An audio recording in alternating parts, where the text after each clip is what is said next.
music to the noise, yeah, the mess we make. Machine Pun Kelly get caught in the fake. Facts and logic with a twist of chest. Strip it down to truth, yeah, forget the rest. Human blood pulls the lies right out of the park. Look beyond the shadows, protect the dark. Sparks of laughter fire up the night, bringing clarity when they blur the fight.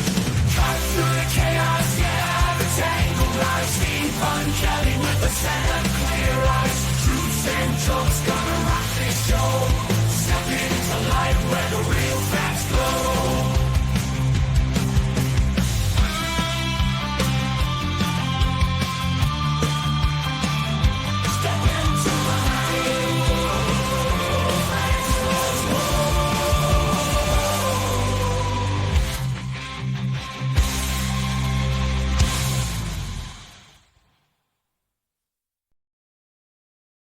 Hello, and welcome to the Pun Show. We may be getting some new audiences here. I just started a Twitch account, and this is my first stream to the Twitch account. So we'll see how this. Oh, we've. Oh, right. So awesomeness. I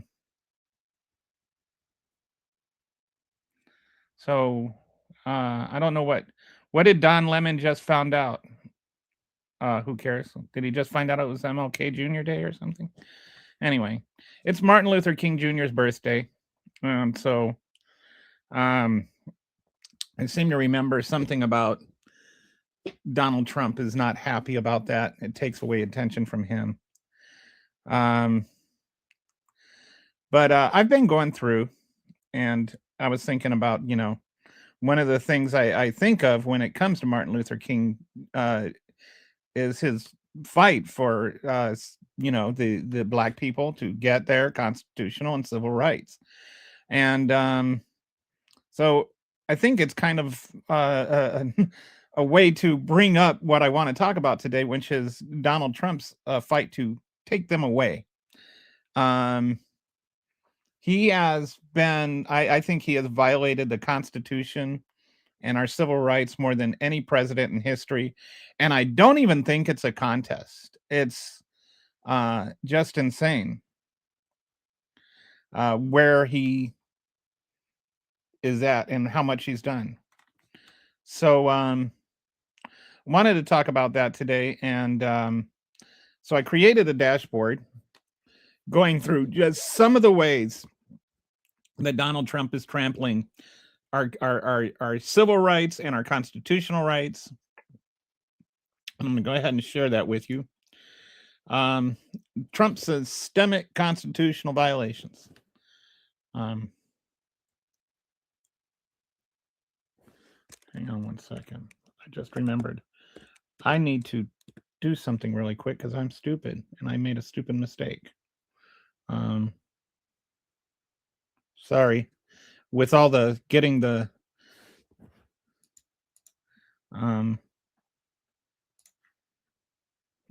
Twitch thing set up, I forgot to do one thing I need to do on the YouTube site. Okay. There we go. All right. So let's it's interesting. Oh, okay. So those who want to, my companion here,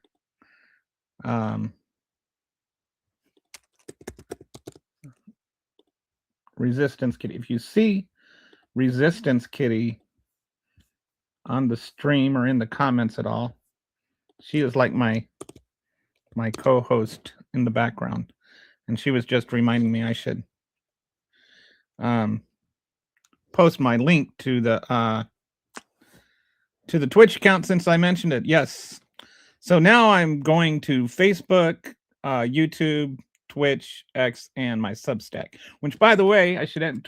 This is, if you are not subscribed to my Substack and you want to be, or even just want to follow me, I'll post a link to that too. One of the things I get yelled at a lot is I uh, try to build my following, but I haven't really tried to sell myself out much. So you know what I'm going to do? I'm going to tell you why I do this. Before I go into this whole thing, I'm going to tell you why I do this. When Donald Trump won the second time, one thing I noticed is that the thing that just blared out at me was that um, uh, when when Donald Trump won the second time, the thing that screamed at me the most was that people who voted for Trump were more likely to believe in disinformation. And I think that, we have a country where people that different opinions are valid. Um, but there's a difference between having a different opinion and having just believing things that are false. Um,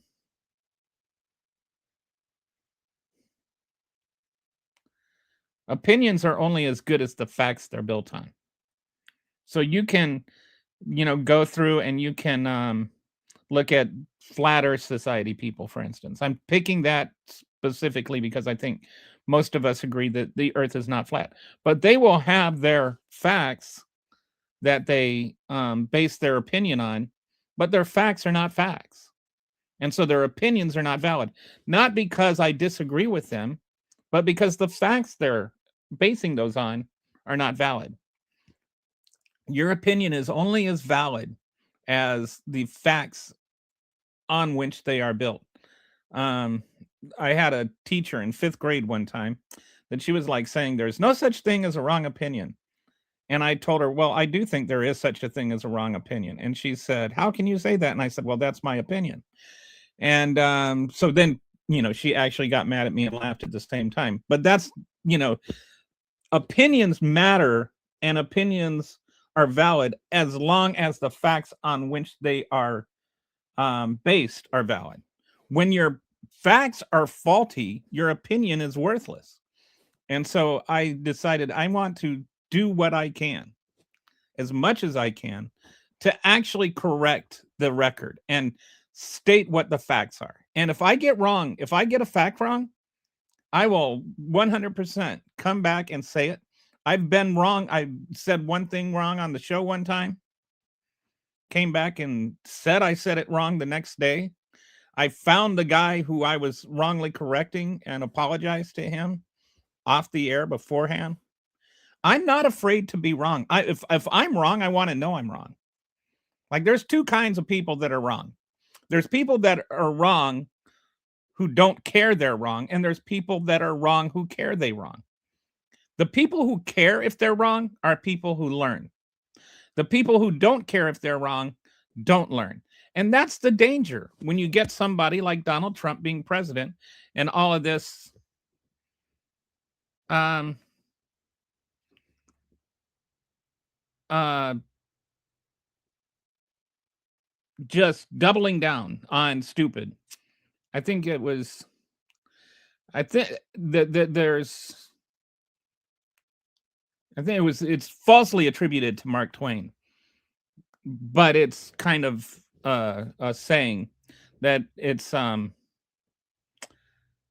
easier to convince someone it's easier to fool someone than to convince someone they have been fooled. And I think that is a commonality with Donald Trump supporters is they believe, for instance, that there were open borders, even though we had a border patrol the entire time Joe Biden was there. Even though we had record apprehensions while Donald Trump was there, we were actually apprehending more illegal immigrants under Joe Biden than any time in history. And MAGAs and Trump supporters use that as evidence that we had an open border. It's the exact opposite, right? It actually proves we didn't have an open border. All those apprehensions prove we did not have an open border. Because if we had an open border, the number of apprehensions would be zero. And so what they did is they took a conversation, which we should have over asylum rights, and they made it over something that doesn't exist, open borders. Do we need to have a discussion about how to speed up the asylum process without denying people their basic fundamental human right to asylum? Yes, we do need to have that conversation. But the conversation is not about whether or not we have open borders, because we don't have open borders. We never did. Donald Trump did not like restore border patrol when he became president. What Donald Trump did is he took away the fundamental human right to seek asylum.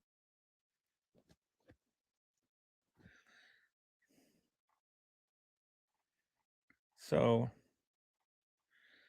uh,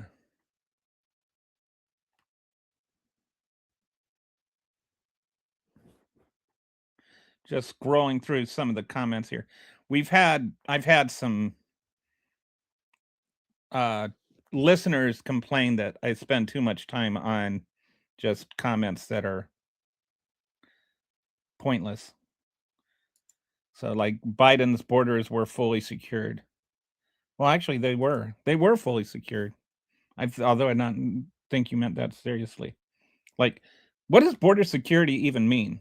You know, like what does that mean? Like, these are words and phrases that get tossed about: open borders, secure borders. But what does that mean? Secure against what? Secure from whom? Open to what? Open to whom? Because we don't want to have like borders that nobody can cross, right? So it's either open and closed or these two dynamics that don't exist. Like, if you have open borders, then that means everybody can come across. And if you have closed borders, that means nobody can come across, including like people that should be allowed to come across. You have in the middle, some people can come across. And what does come across mean? Does come across mean come across and get allowed to walk through? Or just, like, you're a citizen, right? So let's say you went to Tijuana for a vacation and you come back and you show your passport or your like they've have these like driver's license passport things that let you go to Mexico and back and Canada and back. So you show them that. They're just like little driver's license type cards. And then they wave you on through because you're a citizen, you're allowed to cross the border. So a closed border, you wouldn't be able to do that, right? Like an open border means anybody can come through. Closed border means nobody can come through. So who is allowed to come through? And what does come through mean? If somebody comes through and they are told to go back immediately and they're here for like an hour or less, is that an open border? When you talk about using apprehensions as or encounters as a measuring stick of how open the border is, and you're trying to say, look, this many apprehensions happened, or there were this many encounters, and that proves that the borders were open. Actually, that proves the borders were closed because they were apprehended, because they were encountered. If you didn't have a border patrol to encounter and apprehend people, then we would have zero encounters or apprehensions. So this guy says I'm racist. I don't know what that comes from.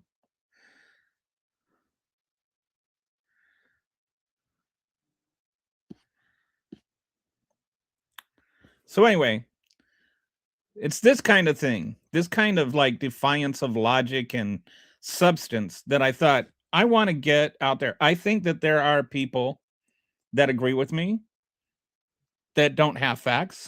And I think there are people who disagree with me that don't have facts. And a lot of things, I don't have facts. And so what I wanted to do with my podcast is to learn myself, and then based on what I learned, pass that information on to other people in the hopes that they might learn. So rather than just having these kind of debates like open or closed borders, which are just all partisan fueled things, why not learn the facts and find actual solutions to actual situations. Like, I believe for a fact, like I believe that we need to have immigration reform. And I think we don't have the discussion around immigration reform that we need to have because we're too busy saying stupid things like open borders. No, I closed border is you to be vetted before you. Okay, so number one, closed border is to get you vetted before you come through. An open border, you just walk on through. Okay, so this is actually I'm going to treat this as a valid comment because I think that they're making a fundamental distinction, right? Like you should be able to come through as long as you're vetted. And if you're not vetted at all, you shouldn't be able to just walk on through. But this is a want to talk about a couple of things regarding this. Number one, Joe Biden actually did try. Let's distinguish between asylum seekers and illegal border crossings because those are two different things. Okay. If you cross the border and you sneak, like there were places like in Arizona where there were holes in the wall or things like that where people were able to sneak through and cross. And this is not a thing that started under Joe Biden or this has been going back since even before Reagan. We had illegal immigrants back when Reagan was there. We know this because he gave them amnesty. And he wouldn't give them amnesty if there wasn't a need to give them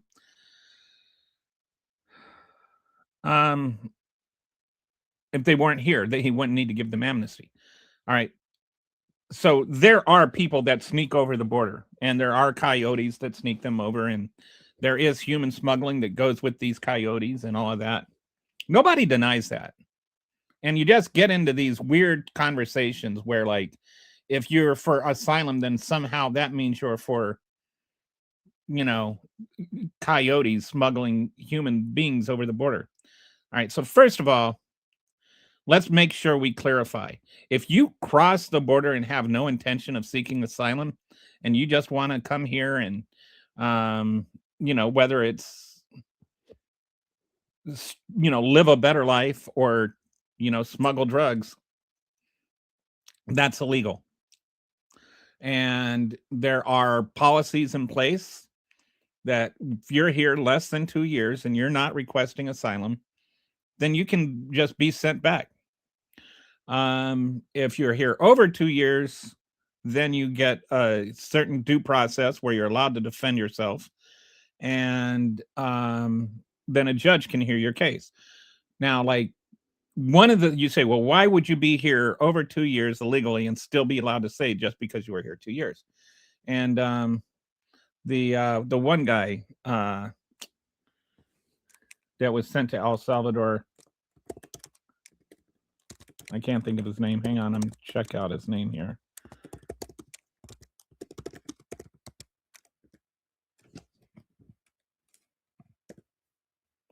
Kilmar Abrego Garcia. He had been here over 2 years. And what happened with him is he was 16 years old and the gangs were trying to kill him. And so he came over here and he snuck over the border illegally. And he was here for over 2 years when he was detained. And then he requested amnesty because if he got sent back, he was afraid he was going to get murdered. And his brother had already been given amnesty or been given asylum for the same reason. So, and his brother testified that if he went back, he would get, murdered. Like some of these people that are coming over, I know that there's this kind of thing that's bandied about that everybody that seeks asylum doesn't deserve it because they just want a better life. And they've been taught to say that by some ambiguous whoever. A lot of the people actually are in fear for their lives. You don't walk across the continent because you want a pay raise. So Kilmar Abrego Garcia, he requested asylum, but you have to request asylum within the first 2 years. So the judge did not give him asylum because it was too late for that, but he did allow him to stay. There was no deportation order. And he said he could stay, he could live here, he could work here. He was here legally at the time that he was detained and sent back, or that he was sent to that prison. And now, they tried to manufacture this human smuggling charge against him, and that's up in the air right now. There's all kinds of evidence that this is really just a selective prosecution, which is really hard to prove. But going to the top of the Department of Justice, there's evidence that this is what's happened. And so, anyway, that's the case of somebody that's here over 2 years and can be allowed to stay, but still not get asylum. And that's why they have due process. Now, other people seem to get confused about what due process is. Due process is not the same for every single thing. Due process changes, for instance, based on what kind of case it is. If it's a criminal case, then you get a jury of your peers and all of that. That's the process, which is due. That's, what due process means. If you're having a civil suit, there's a different process, right? The standard of the jury becomes beyond a preponderance of the evidence instead of beyond a shadow of a doubt, for instance. You don't have to have a unanimous jury. You have to have a majority jury. There are things that change about the process when depending on what the kind of case it is. So when you're talking about an immigration court, there is a specific process set up for people that are illegal immigrants, and they go to an immigration court and they have an immigration process that has to be followed. And that's to keep people from being illegally deported or being deported that could then be killed.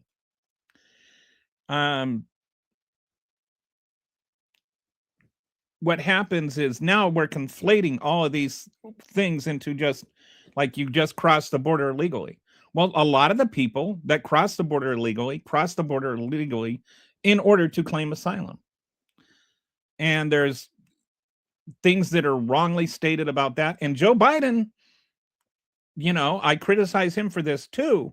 This idea that you have to go to a port of entry to request asylum. That's not according to the law. The law says that you just have to report within 2 years. And it even says regardless of port of entry.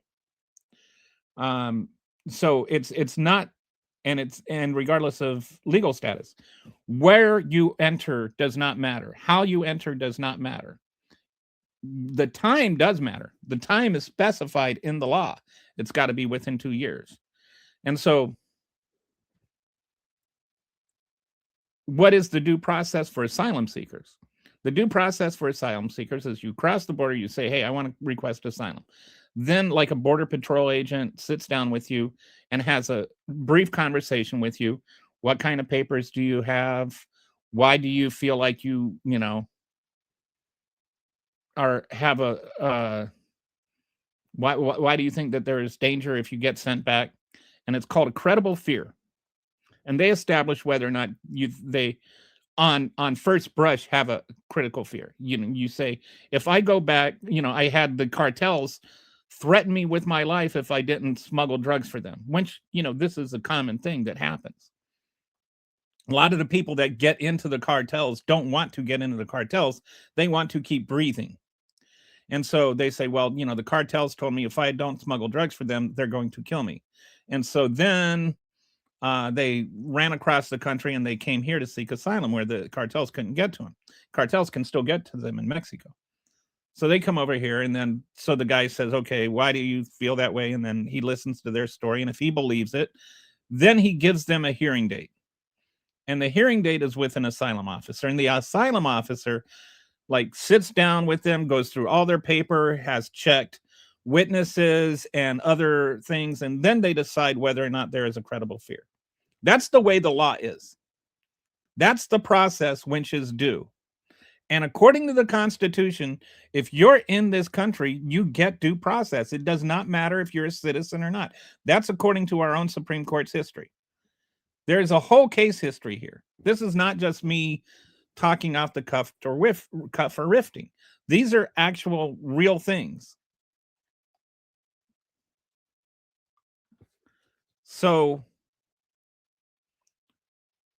the due process is something Joe Biden followed to a point. I think he failed in this regard too with this whole port of entry thing. But Donald Trump is just denying them the process at all by not even allowing them to enter, not allowing people to have the fundamental right to request asylum. So I don't know if that answers your question or not, but you have to distinguish between whether somebody is seeking asylum or somebody is entering illegally. The number of people that requested asylum under Joe Biden was around 4 million, which is a lot. But you also have to consider the context of that. He also returned, I want to say 8 million or something like that. There were a lot of people that were sent back. Not everybody that crossed over the border under Biden was just allowed to cross over. And that's according to the law, not according to Joe Biden.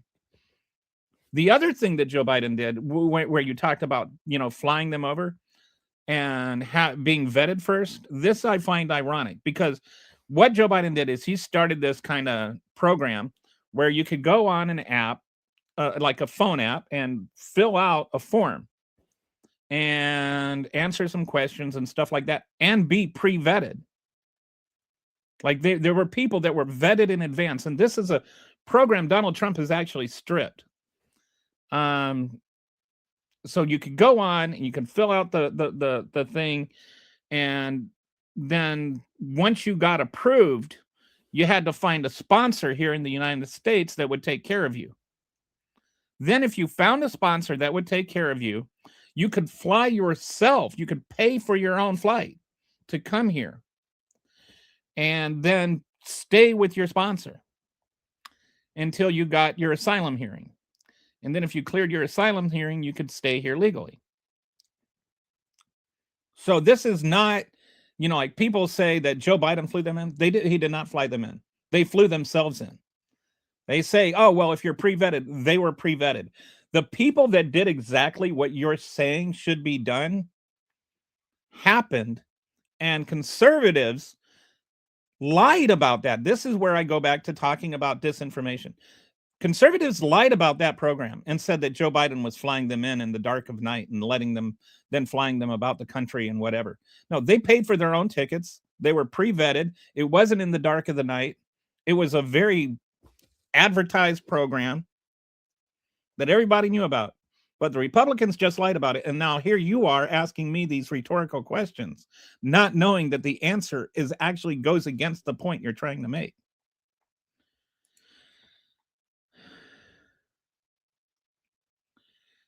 Yeah. So are you okay with him? So we're talking, yeah, somebody's talking. They have millions of illegals. Oh, okay, hang on.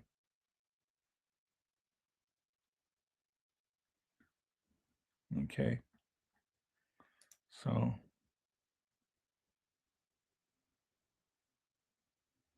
right. So I'm removing somebody because I'm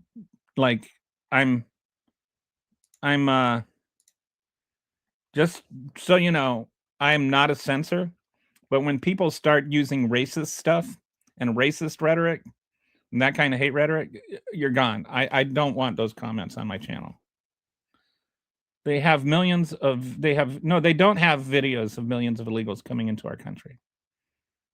There literally is not videos of millions of people coming across the border. There are videos of maybe thousands of people over 4 years.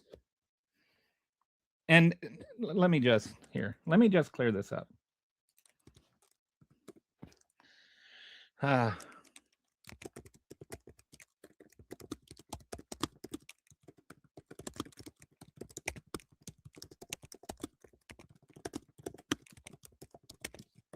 Okay, just gonna ask.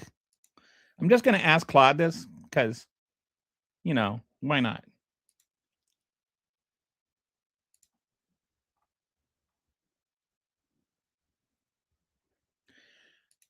This is uh I think what you're referring to is there was a guy that has a farm in like Arizona, and there were people that were crossing over the border, and he had his camera there, and you could see them coming over. This was not Joe Biden's policy or something. This wasn't a policy thing, and I think it ended up getting resolved. Okay, so this says, let me just share this. Okay, and let's try. No, this way. All right. No, there is no video showing millions of people walking into America at once. Here's what the actual evidence shows. What video exists? News footage documents borders crossing incidents ranging from groups of around 1,000 migrants to smaller groups of 13 to 14 people climbing fences and highways. These are real events captured on video, but they're much smaller in scale than millions. Between October of 19, who was president in 2019? I forget. Was it Joe Biden? No, wait, it was Donald Trump. Between October 2019 and June 2024, CBP reported that just under 11 million border encounters nationwide. However, these encounters are not that's the other thing. Are not unique individuals. The same person attempting to cross multiple times gets counted multiple times. According to this CBP, this recidivism rate means the actual numbers of unique individuals attempting to cross the border was substantially lower than others.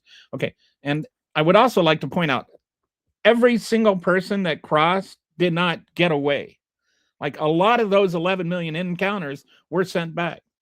And here's the other thing that you need to know about this is for a while, under the emergency of the pandemic, the COVID pandemic, there was like a thing where somebody could walk across the border and say, no, you need to turn around and go back. And they would turn around and go back. And then the next day they would come over here. So let's say Jose came over here and said, oh, I want asylum. And they're like, no, go back. And so then the next day he comes over here and says, oh, I want asylum. And so they send him back. And they can do this 10 days in a row. And Jose crossed the border 10 times. He counts as 10 encounters, but he never actually got past Border Patrol one time. So this is the problem with just using encounters as like a way of showing how open the border is. Actually, he got caught 10 times and he got sent back 10 times. He's not over here at all. He's not over here 11 million times. So let's keep looking at this. Additionally, encounters include people apprehended between ports of entry, people presenting at legal ports of entry seeking asylum, which again is a constitutional right. People who are expelled and tried again. The reality, the highest daily encounters were above 10,000 on many days in December of 2023, not millions. And not all of those came into the country. The unauthorized immigrant population in the U.S. estimated at 11.3 million in 2024. But this represents accumulation over many years, not recent arrivals. So while border crossings are a real phenomenon documented in video, the scale in any single video or event is hundreds or low thousands, never millions at once.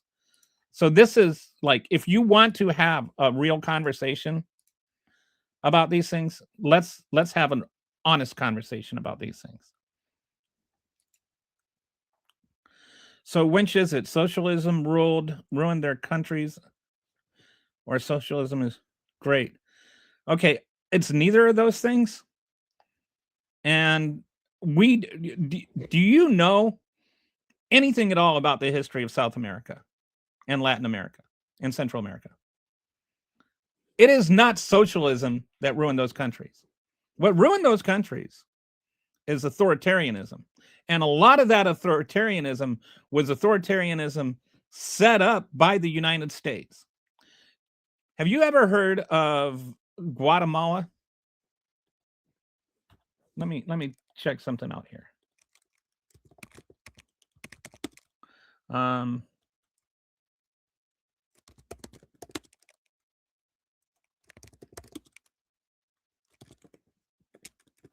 just trying to remember this guy's name. Um,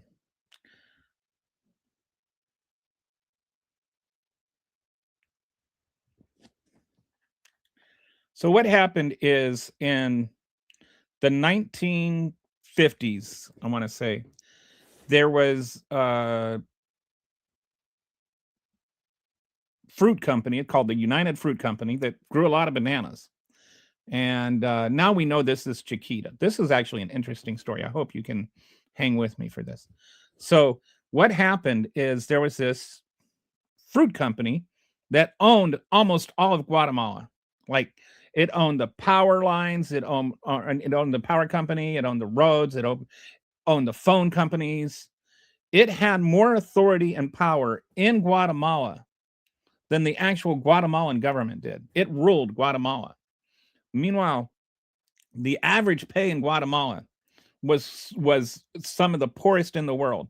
That even when you compared it to like the poverty level in America, and like a poor black family in America in the 50s, which was pretty depraved, right? It was pretty low. When you compared it with that, the average black family in America was making like 10 times as much money as the average Guatemalan family, adjusted for, cost of living and stuff. I think it was like the average income was like $30 a year or something. It was insane. And the most of the farmable land, like 80% of the farmable land, was owned and operated by the United Fruit Company. And so then this guy came along. He wasn't a socialist so much as a democratic socialist. And the other thing that the UFC was doing was they owned all this stuff, but then they would declare on their taxes that the land was worth less than what it was. So they were also underpaying on their taxes. So this guy ran for president and he won in a fair election. And one of his policies was that he was going to buy UFC land from them, and he was going to give them what they declared their taxes, or what they declared on their taxes the land was worth. Then he was going to loan that money to poor Guatemalan families to be able to grow their own farms and their own bananas and make their own money. And the best part about this, that's like insane, is that the land that he was going to be buying wasn't even being used by the UFC. They were just setting that land aside to keep any competition from happening. So they didn't like this very much. And this was an American-owned company, and the two owners were two of the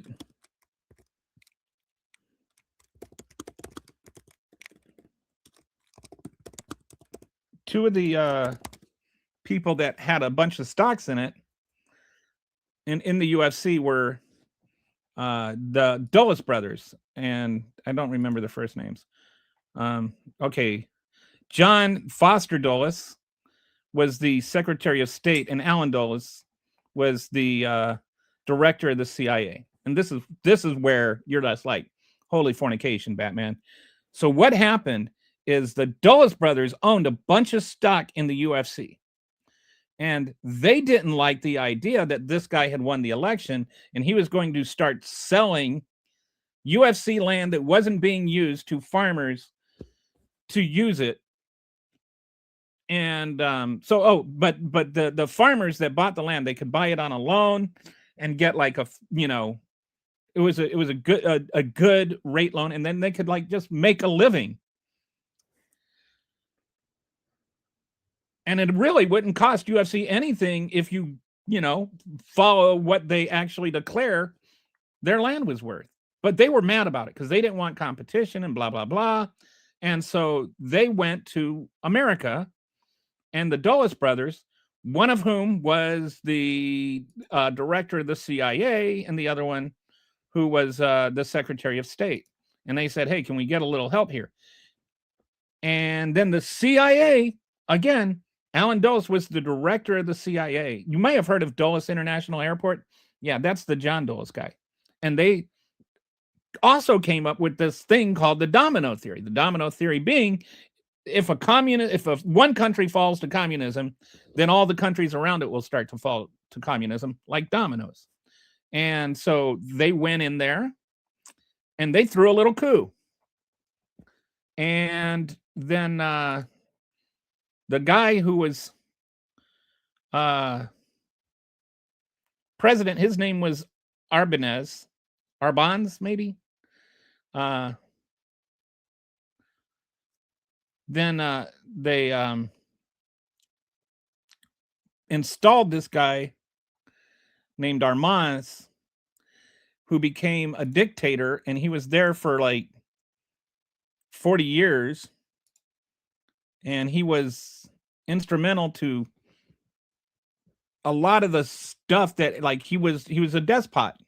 He was an authoritarian despot that we installed. We actually made Guatemala the mess that it is, and that's why people are coming over here. So it's not that socialism didn't work there. Socialism didn't get a chance to work there. We, the United States of America, actually threw a coup. The CIA sponsored a coup. The director of the CIA owned stock, a lot of stock in that company, in which he was using the CIA to overthrow a democratically elected president because it was costing him money. So when you say, oh, socialism didn't work there, please read a history book. I mean that sincerely. We have overthrown 46 countries in Latin America since 1906. We're the reason that there's no stability in South America.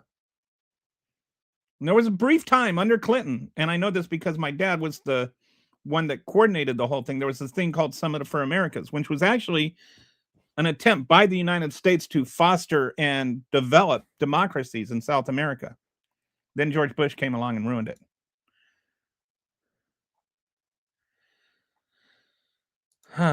Thumbs down to the orange clown with the tiny bruised hands. That just like turned out the great mystery was he doesn't like was aspirin soup. Socialism has never worked in a lot of countries. If you really, I don't know where you're talking about socialism or whatever. I have a feeling that you actually do not know very much history. Socialism, in terms of, you know, like absolute socialism, like communism, because nobody's ever advocated for that here. Nobody's advocating for that. I think what you're using is called an etymology fallacy, where you try to use a word to mean two different things at the same time. When people talk about socialism, they can mean that, you know, the government taking over the means of production and distribution, right? That can be one means of it, one word for it. Socialism can also mean some of the things are government run, including the United States, where the military is government run. I don't think you really have a grasp of socialism to make such a declaration. And I know this because there are all kinds of countries which are actually doing much better than us that have that kind of democratic socialist government or social democrat, depending on what you want to call it, which they mean slightly different things. But nobody's talking about the United States government taking over the means of all production and distribution in the United States. So I don't know where that conversation you're trying to have is relevant. And the places in South America, there haven't been that many that have really tried that. What we've had a lot of is people that just call anything left of Hitler socialism.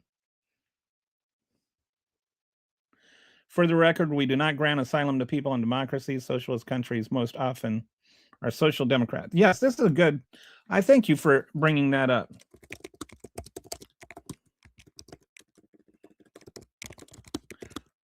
I'm going to make sure I got, there are only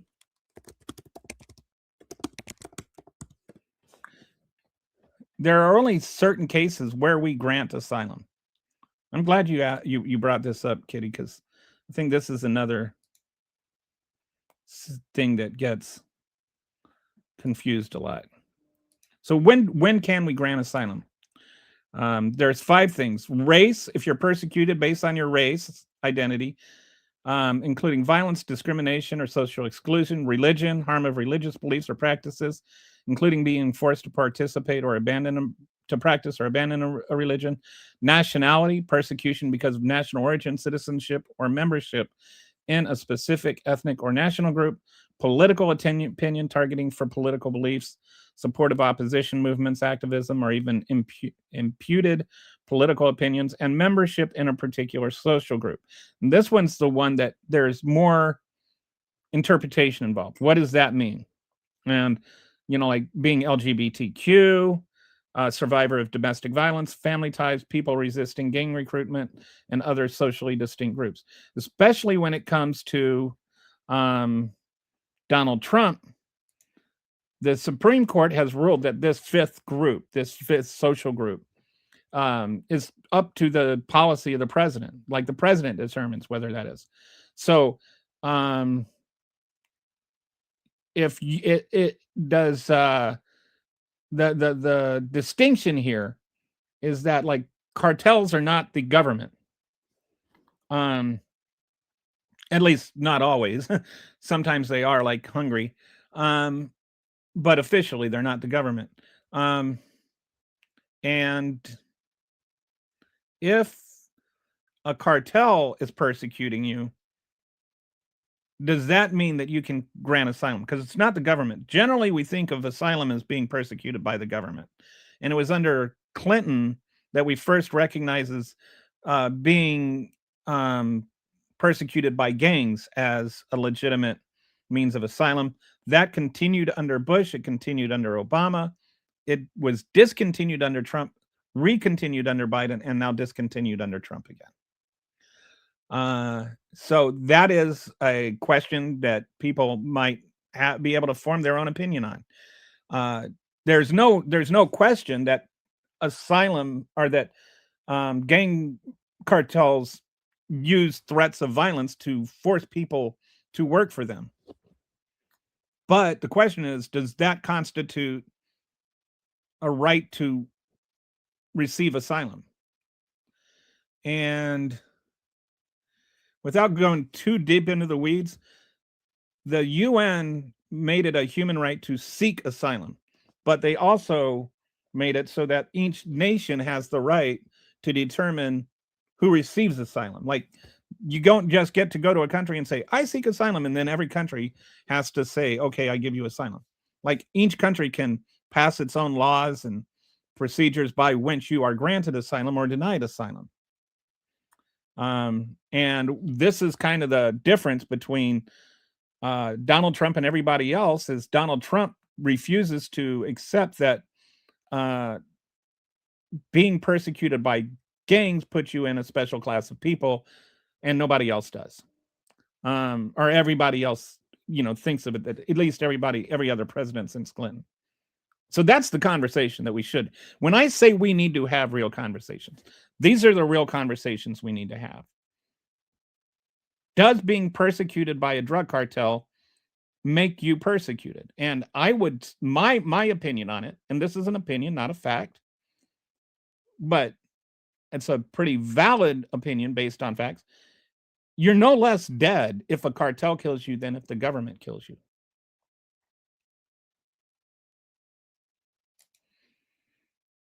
If you need a revolution, it's not socialism. That doesn't even make sense. And by the way, the guy in Guatemala didn't have a revolution. The guy who overthrew him through a coup sponsored by the United States. And I think you're confusing socialism with democratic socialism. Democratic socialism says you want to achieve socialism through democracy.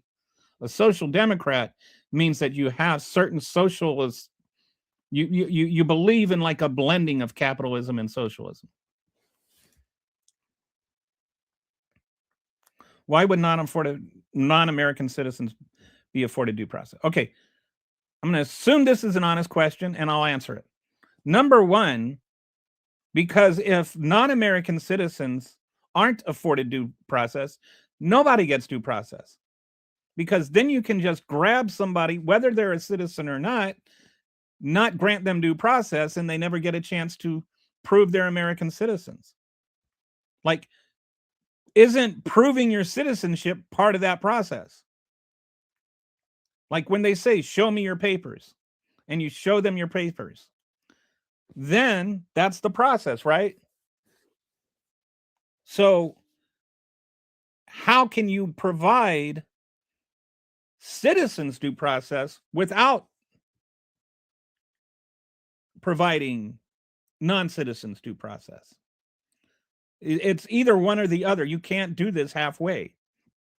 And we've already had at least 170, and this is a very low number, American citizens that have been detained, according to a report from ProPublica. So you're asking a hypothetical question that has a very real answer. When you don't give non-American citizens due process, you also deny American citizens due process.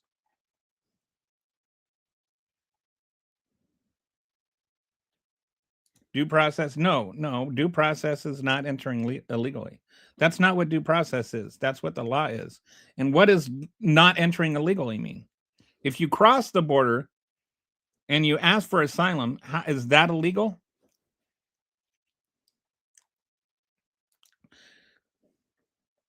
How about Charlie Kirk Day? I don't know what that means. Hey, everyone, be great. He legally can run for a third term. No, he can't.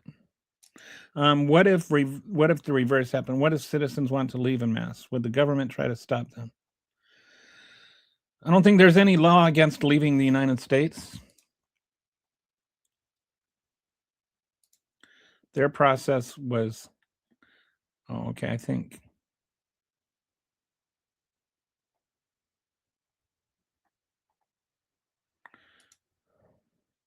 A lot of people don't know we're in a COG. I don't know what a COG is.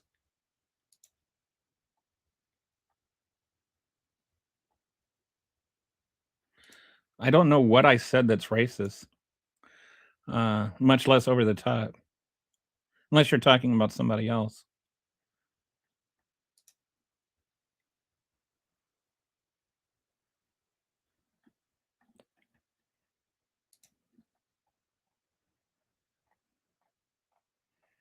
Okay.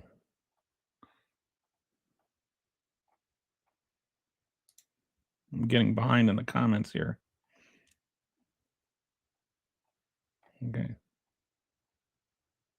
So, as I said before, as long as you refrain from hate speech, you're not going to be banned from my channel.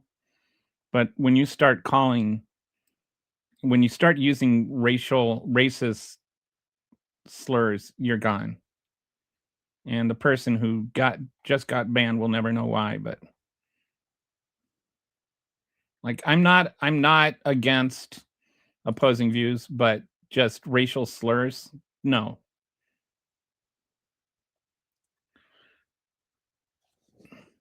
I wonder who's going to run for the Republicans. I mean, the whole idea of Donald Trump running for a third term is just too ludicrous to entertain. Of course, I would have said the idea.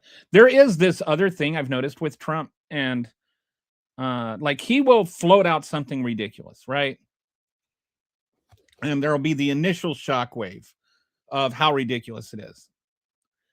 And then he'll kind of float it out again. And then there's this lesser shockwave. And then the third time it starts to turn into legitimate debate. Like, for instance, Venezuela. Like, we were talking about Venezuela like a month and a half ago. And people were like, oh, he's going to invade Venezuela. And then the Trump supporters were like, no, you're not. You're being ridiculous. You're being over the top. You're being too paranoid. Oh, you just hate Trump. You have TDS. And then he invaded Venezuela. And they're like, yeah, oh, you're defending Maduro. Like they don't even skip a beat. They just jump straight into defending Trump. Forget about everything they like. If they were saying I have TDS because I was saying that Trump was going to defend Venezuela, then they're saying me saying that Trump is going to defend invaders Venezuela. They're saying that I'm criticizing him for that. I'm using that as a criticism of him, as an unrealistic criticism of him. But then when he actually did it, they defended him. So this is what happens: is you get first the whole shock out of it, then it becomes less of a shock, then it becomes a defense of what he did. So right now he's talking about Greenland and how we need it for our security. And is he going to do it? What's he going to do? Trump doesn't back down except from, like terrorist or tariff threats. And even then, you don't even know. He went through all this trouble to get this, trade deal with Europe, whereby, we get taxed more money that American citizens do. Now he's just thrown that to the wind, threatening more tariffs if we don't get Greenland. He's got Europe united against us. They have an app in Europe now that you can go and you can check an app before you buy something to make sure it's not an American product. Like you've got people all over the world now boycotting American products, including our biggest trade partners in Canada, Mexico, and Europe. Like over half our GDP depends on our commerce between those three countries. But anyway, now I wonder the same thing with what happens if he runs? Like what happens? And he just declares himself the winner. He's already talking again. It's one of those, he's just joking about we don't need the election in the midterms, but it's just to get people used to thinking about it. And then like there'll be like there's going to be a flow or something, I don't know what to call it, where people are start to adjust to the idea, like how you get into the bath and it's really hot, then your body starts to adjust to it, and then you turn on the hot water again once your body's all adjusted to it and make it even hotter. It's like this is how he runs things. He comes up with something outrageous, waits until you get used to it, and then he starts making it more outrageous. So now we're talking about 25% tariff on everything to do with Europe, and we're talking about like going to war with Europe over Greenland because we need it for our security. You know what we need for our security? We need NATO.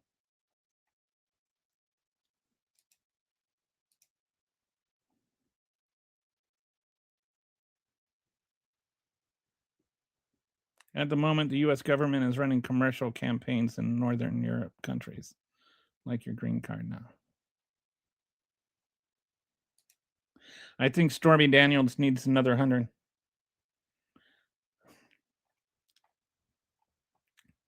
Russia has colored people too. Interesting. Where are you from, Sean? Did you know that Russia has a higher Muslim population than anyone in Europe? Or yeah, there's. I was just asking because you spelled colored with the English spelling. How can anyone who is not at least a billionaire love Trump? I think the only way they can love Trump are because they're just billionaires in waiting or something.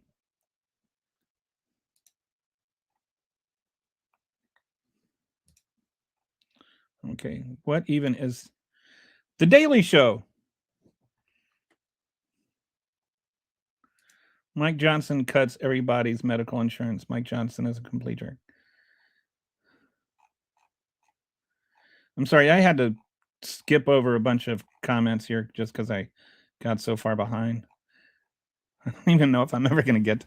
Did I see a Skippy comment in there? Did I see a Skippy here?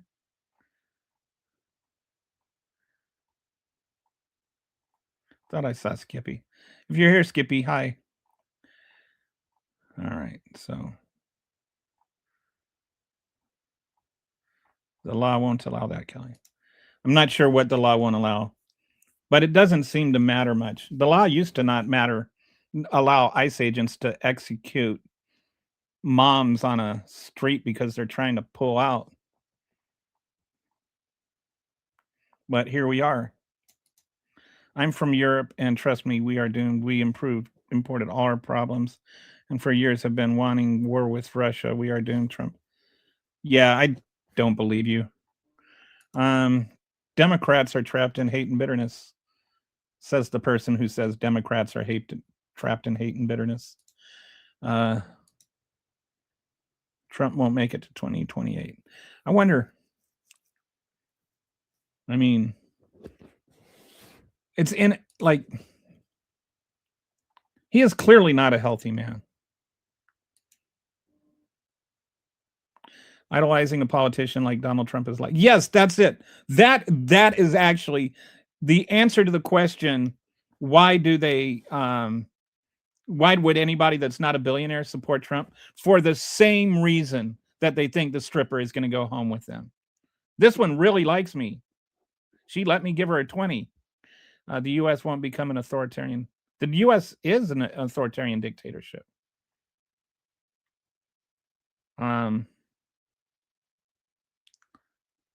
don't know. I don't know if you're saying that facetiously, but basically has become one. It was actually what I was planning on going over today. But what's wrong with wanting the U.S. to be self? Who says it's not self-efficient? Like, this is a question again. Like, what does self-efficient mean? And what's wrong? Okay, let me see if I can extrapolate from this question an honest meaning. Are you saying that the U.S. should be able to independently run itself without anything from the rest of the world? Because a lot of things just aren't easily done in the United States, like growing coffee. You have to have a certain climate and mountains to grow coffee, and we don't have that situation here except in Hawaii. Hawaii can't grow enough coffee for the entire country. So what's wrong with importing coffee? Number two, importing coffee actually makes Americans money. Like the coffee industry, let me see. I'm just going to ask this. How much does the coffee industry contribute to GDP? All right. Because I think we need to honestly assess these questions, Christopher. Like, what's wrong with the U.S.? You know, the counter argument. What's wrong with the U.S. participating in the world economy? GDP contribution in 2015, the impact of coffee industry was $252.2 billion, accounting for approximately 1.6% of the United States gross domestic product. By 2022, it was 8%. The industry supports more than 2.2 million U.S. jobs and generates more than $10.2 billion in wages. All of this would be impossible if we didn't import coffee from Brazil. So what's wrong with that? And that's just one thing. The reason what's wrong with being self-sufficient again is that we can't be. Nobody can be.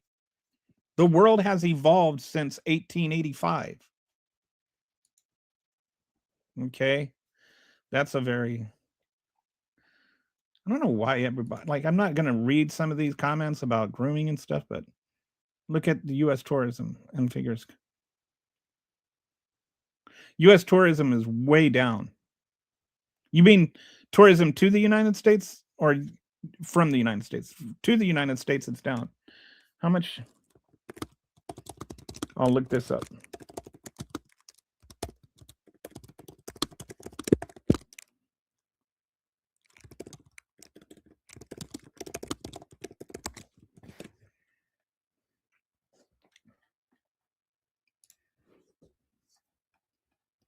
I think it was down like 30% or something. Overall decline in 2025, international visitor spending in the U.S. is projected to fall just under $169 billion this year, down from $181 billion in 2024, representing a 22.5% decline compared to the previous mark. So a lot. And it's going to be a lot more next year. So if you actually run a company that depends on tourism, that's not good for you to have like not people not wanting to come over here. The USA had 20 military bases on Greenland, but reduced it to 1. So much for security. According to the 1950 agreement, the USA can put as many bases as they think is necessary for security on Greenland. Yeah, it's a bogus, the whole thing. I don't do even like, this is one of those things where I haven't heard MAGAs criticize, but I haven't heard MAGAs defend. They're just letting that gloss over. Once Trump invades Greenland, they'll say, oh, then they'll start defending it. But right now, he's still in that let them adjust to the hot water phase of the bath. Worshipping a politician is like marrying a hooker. And then when it turns out to not be good, it's like marrying a hooker and then wondering where the VD came from. We're good on our own. We don't need Greenland. The U.S. What does this mean? Like, why is it the USA versus NATO? This is part of the whole thing I'm talking about. Now you've got, like, why? First of all, we are part of NATO. Did you know that? And it's not just Europe, it's also Canada. And why do you want to get in a war with NATO? Isn't the USA plus NATO? Well, when is NATO, by the way? Isn't NATO an alliance that is good? Okay. But we're part of NATO.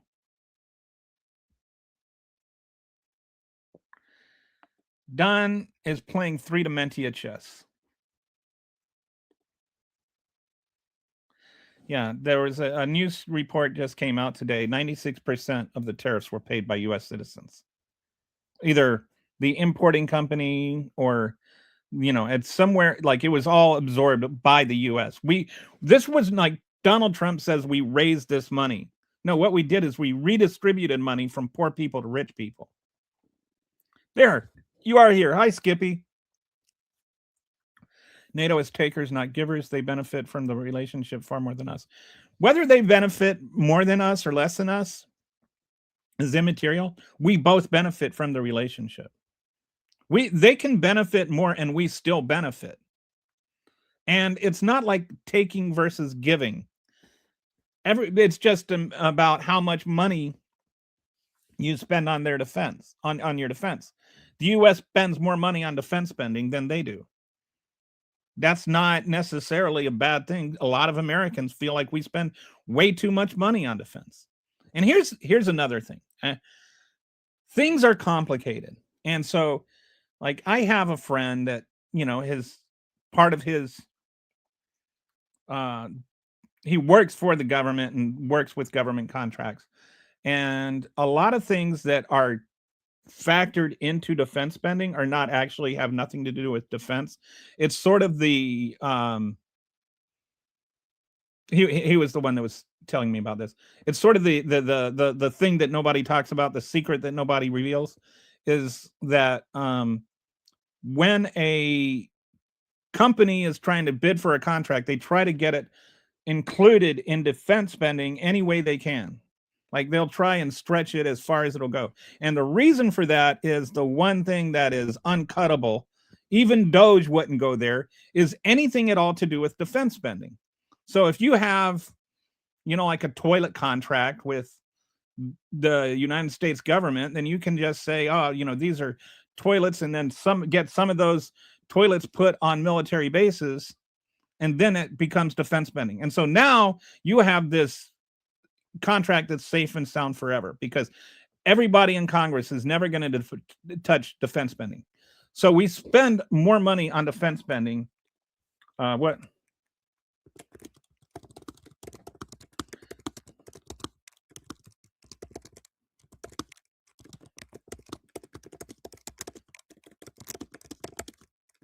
We spend more money. I'm just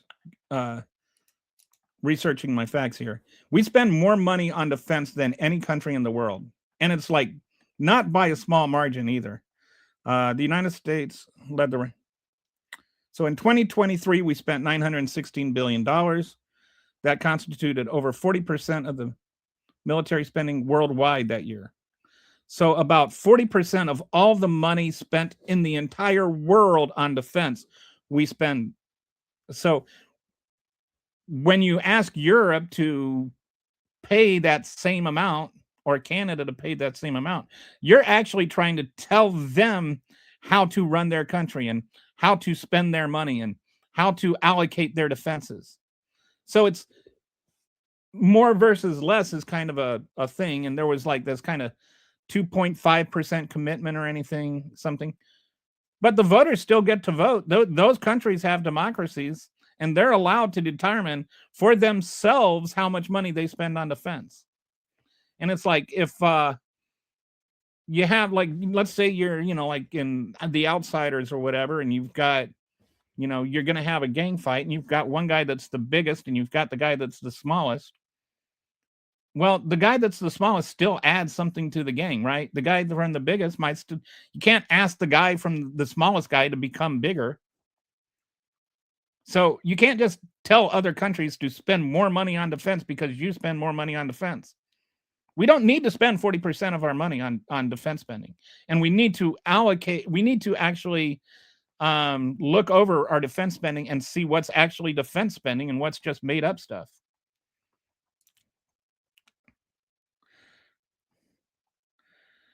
I don't think the files, the Epstein files, I don't think those are a distraction to the victims. The host is here to preach fascist Democrats propaganda.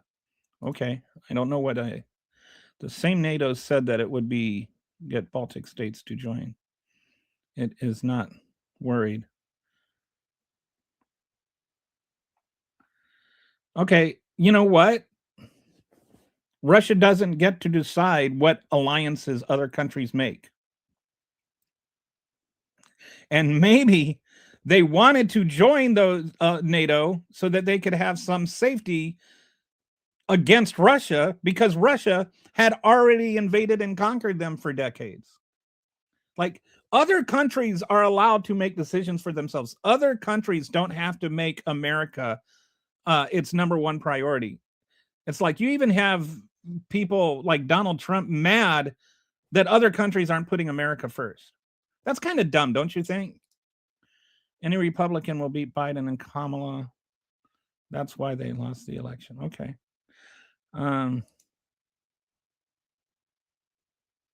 Okay. Are you from Grandpa? Oh, are you talking about Grandpa Donald? I'm really worried. Like, there are some things that are just going to get worse. I guess. Funny more billionaires voted for. Did they? I know one thing: the billionaires that voted for that supported Trump are making a lot more money. The files are on the internet. Well, some of them are, and if you don't know, this is a website you might want to check out. Just posting it in the comments here. There's a website called EpsteinWiki.com that actually has everything that's available for it in a searchable format and everything. But just to be clear, the files are not all on the internet. Only 1% of them have been released. Highest unemployment since Trump's first term. And that gets a little wonky. The unemployment numbers and the new jobs numbers are all kind of tied to AI, and a lot of it can be deceptive. And that was true under Biden too. I think that's why some people felt like you're showing me these macro numbers that look good, but I don't feel that way. And it's why people feel the same way right now. The AI industry is just throwing a wrench in the works.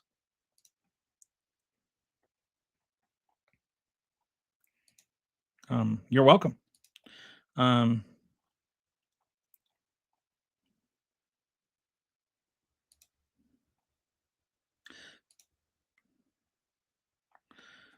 Mike Johnson is blackmailed. Mike Johnson is Mike Johnson maybe does not always tell the truth. Oh, somebody says Skippy says he went to the island.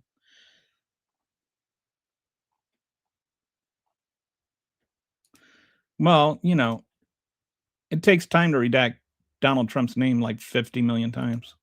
The UN and NATO just crap now, and so the US needs. Well, that's an opinion. And hey, if we had an election and one of the things Trump ran on was leaving the UN and he won the election on that platform, that's democracy in action. But this is another thing I've noticed is that MAGAs will say, I voted for that. And it's like, but Donald Trump didn't run on that. Like when you point out that, he Project 2025, he had executed most of Project 2025 by the end of the year. And they say, I voted for that. But he literally didn't run on it, ran away from it, said, oh, I didn't do that. And the margin was thin enough that if he had owned up to being part of Project 2025, maybe not everybody, maybe you still would have, but maybe not everybody that voted for that would have voted for him. So, things, I believe in democracy and I believe that we should get what we voted for. But everything he's doing, he did not run on. And a lot of what he's doing, he ran away from. And he certainly didn't run on leaving the UN and NATO and highest unemployment because Trump removed all the illegals. Okay, nothing you're saying there makes sense.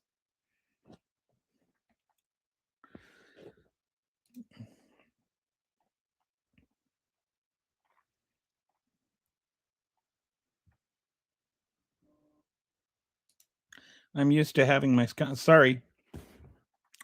I don't really just skip. It's totally random the way the comments I land on. I tend to just scan through them, and there's like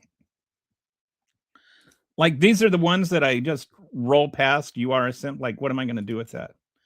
USA should protect the Ukraine, according to the 1994 Bucharest Memorandum. Was the Ukraine? Yes. Did you know that Ukraine would be the second largest nuclear power in the world if they hadn't done that? Larger than Russia. And we said, look, if you give up your nuclear powers, according to this agreement, then we will protect you from Russia. So John is right. And then Putin has this thing that there was a promise they would never join NATO. When they haven't joined NATO, NATO hasn't asked them to join. And by the way, they can join NATO if they want to, because Ukraine is an individual country that is in an autonomous country that can choose who its own allies are. It doesn't need to get permission from Russia. 5,000 yeah. What is it's actually, I want to say over 100,000.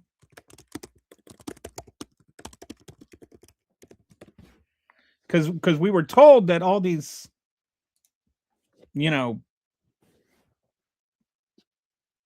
tariffs were going to result in manufacturing jobs, right? Let me share this. The number of manufacturing job losses in 2025 vary depending on the time period and days. February to September, it was down 49,000.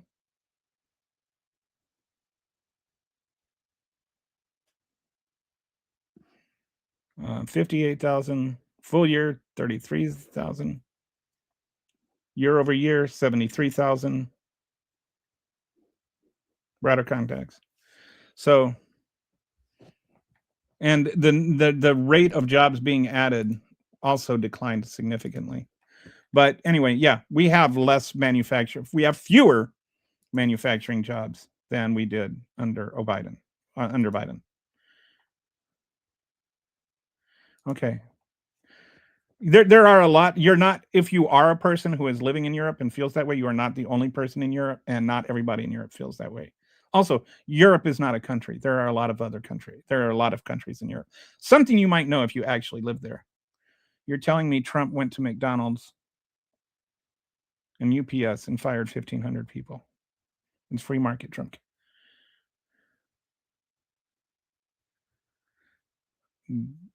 Nobody's saying that.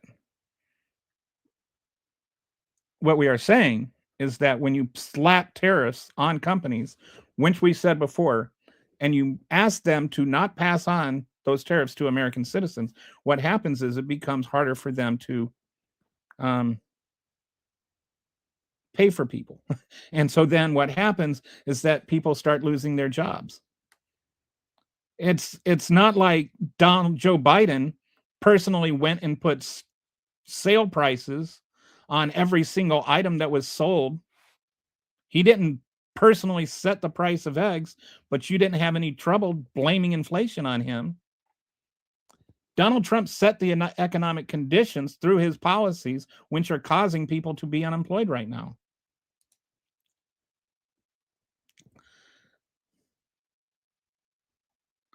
If Russia and China can keep their own men alive, so can we. Well, you are a gullible fool. I think you. So this is when I'm trying to get better at skipping over some of the nonsensical ones.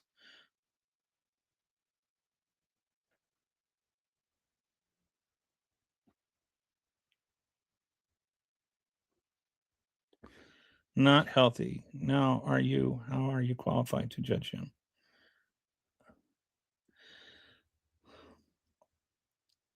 Okay, it's YOU''RE.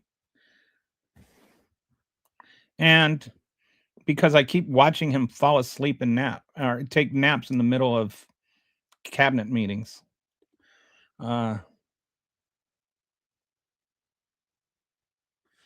Yeah, he's declared himself president of Greenland or of Venezuela. He wants to take over Greenland. He has himself as chairman of this board in Gaza in his peace plan. I haven't heard about the peace committee with Russia, but I'm totally shocked by that. I don't know how many billionaires support Harris. Don't worry. I mean, I don't know, what does Harris have to do with this? Don't worry about him. Worry about how. Okay.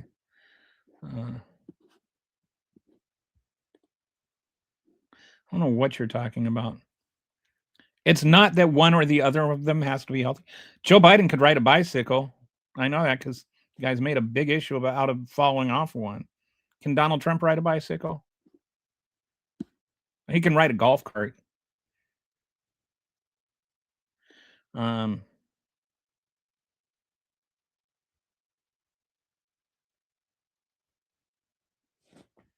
yeah, this is more like Orban in Hungary, where he wants to be. He's talking about doing this is again the whole getting used to the bathwater thing.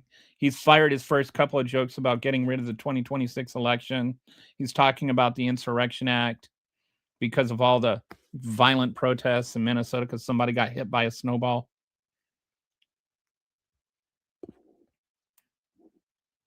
So it's just a matter of time before, in 10 months, I wouldn't be shocked if there was, if he was canceling the elections.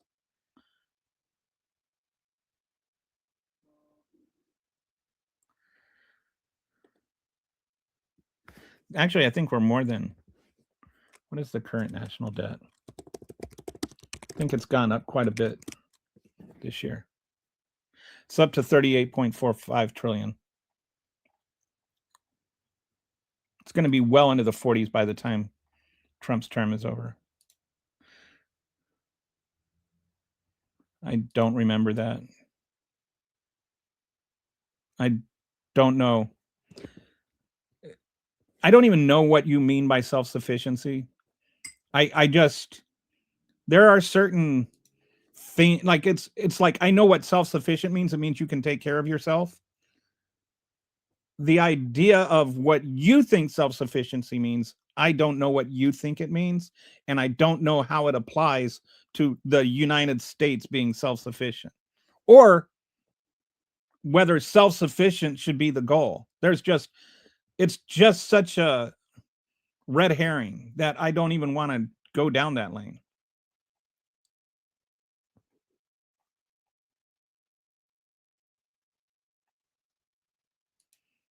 Yes, because he was parked and he couldn't get his legs out of the thing to stop it. Or he was stopped and he couldn't get his foot got caught in the pedal strap. It's not about random niche products. It's about self. Yeah, coffee is a random niche product. And why do we need to be worried about wartime? I thought we had the no new wars president. So we've all got to give up coffee now because Donald Trump wants to go to war over Greenland. I don't seem to recall that advertisement.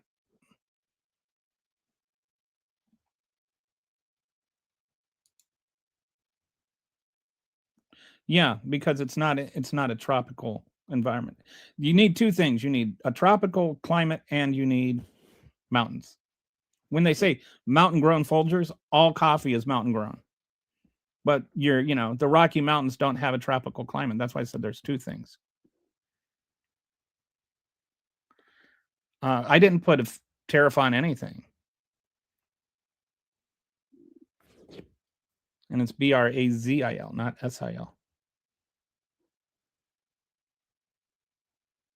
Donald Trump put a 50% tariff on everything from Brazil because Brazil prosecuted the guy that tried to throw a coup.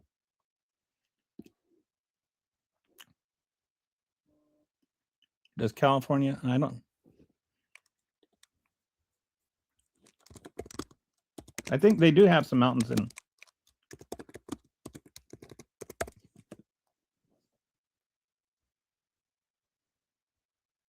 Just looking.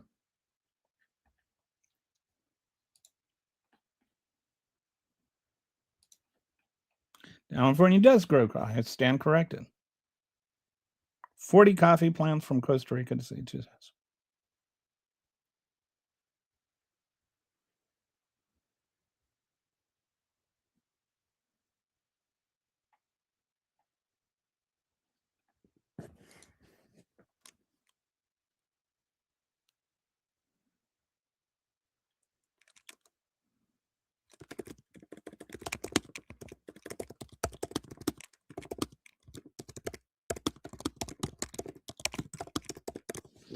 So we'll say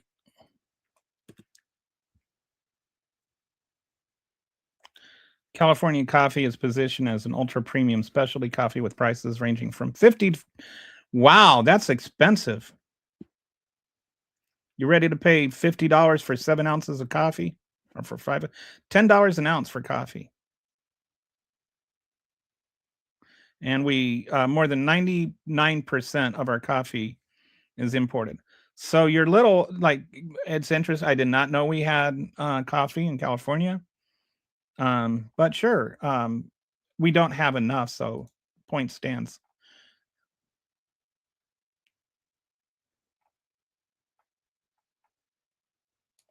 I know it's all those facts and logic and stuff that gets in the way.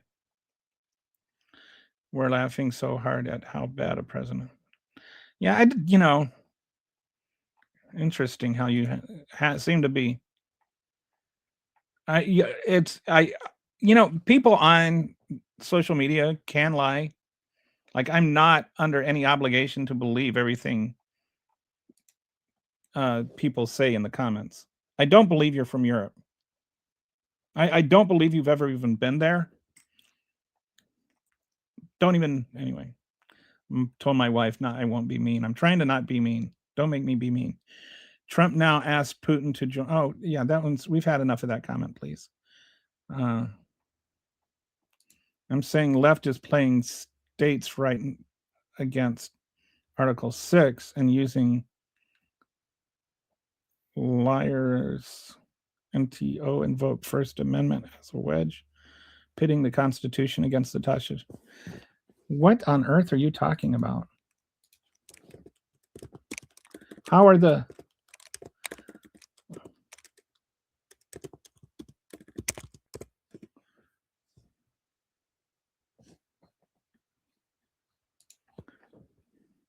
I don't even know what that means. Okay.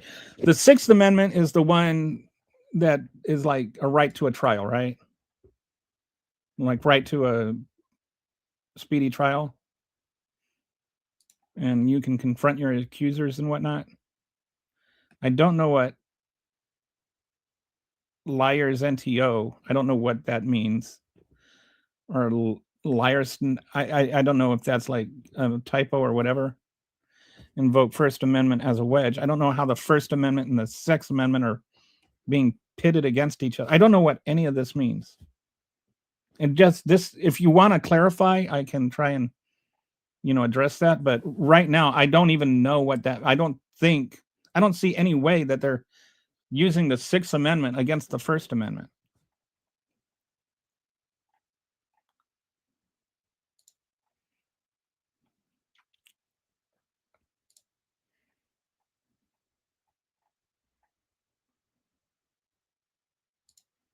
All of these live streamers base. Okay. No, first of all, I'm not using Google. I'm using Claude as an AI. Secondly, the facts are, okay. For those who are novices to actually researching, see like right here, it's got this little thing right here. It says more than 99% of American coffee must be imported. So if you go over here, there is a thing, it's called a link, and it has the actual original source from which it got that thing. So, and secondly, what's wrong with doing research?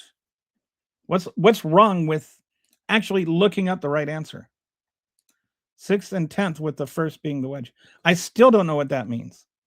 I know that the 10th Amendment Donald Trump is violating when he sends the national, or tries to send the National Guard into those states. How are the 6th and 10th amendments being violated with the first being the wedge? What does that mean? Like, I honestly do not know what you are trying to say. Claude is not trained on Google. Did I get your reply on Sarah Riley's interview? Okay, so I looked into the whole Sasha Riley thing, and from what I can tell, I have not been able to find anything outside of like large social media accounts that talk about it. I know what you're referring to. This is a young man or maybe a young woman.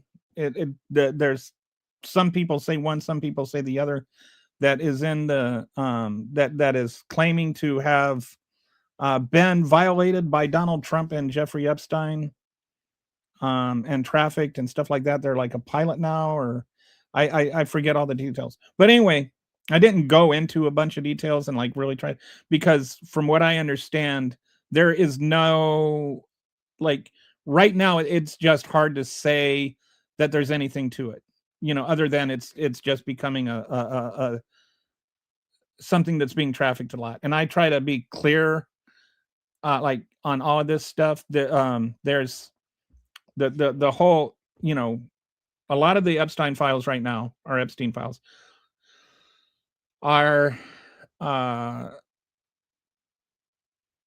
just like things that were reported to the FBI. And I think of this like the VAERS report, where people could call in and say that, they got the vaccination and it made them sick or whatever. And whether or not that's true is another thing. The FBI reporting line was just something people could call and report things. And whether or not those reports have been vetted or verified is a whole other thing. So, and before I know more about whether this whole Sasha Riley thing is actually true and has been verified, I don't want to comment on it because I don't want to give credence to fake news, and I don't want to deny if it's not true. I don't want to give fake news to, or I don't want to give fake news credence. If it is true, I don't want to deny a real victim. So I just my position on Sasha Riley is I'm not going to comment on it beyond that until there's something verified one way or the other.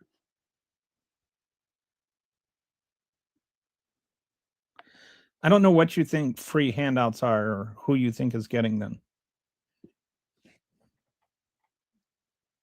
Or what a free handout is. A link to a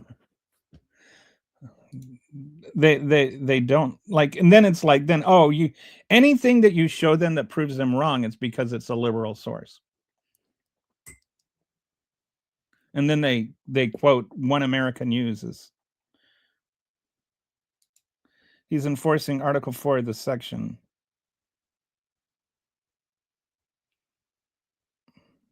Do you know what is Article 4, Section 4 say? I don't mean interpret it. What is an exact quote of what it says?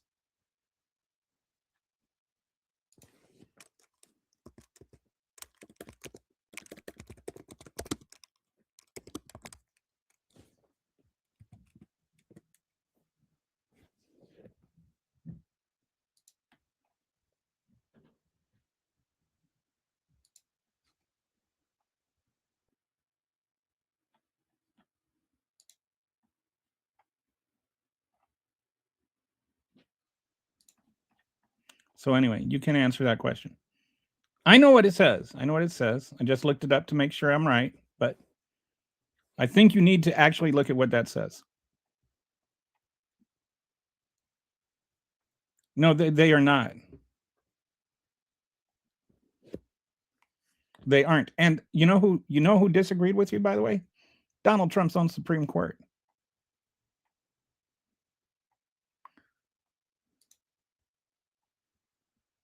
Like what you look like on the camera, you have a little bit more life experience than me, but okay.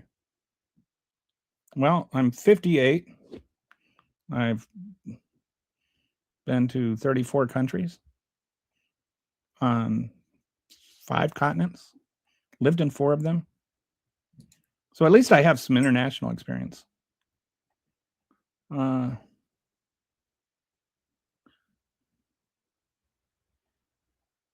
don't know what all of that blather is about. I don't know what information I couldn't find. A very well-known symptom of liberalism is that's actually just an ad hominem attack. And by the way, I'm sure that you're very concerned then that the Epstein files get released 100%. Why is it that the people that are so easy to call other people pedophiles defend actual pedophiles? And I'm not saying Donald Trump's on there. I'm not saying he's in the list. I'm saying that there were 1,000 victims, over 1,000 victims. And not one person other than Maxwell has gone to prison for over 1,000 victims. And of course, Epstein had his little government-assisted suicide thing. But there's a whole lot of dead people, or a whole lot of victims there, and not a whole lot of convicted people. So why are you not, like, take the Trump Clinton politics out of it? If you're so against pedophilia, why aren't you against this pedophilia? Why don't you want those people prosecuted?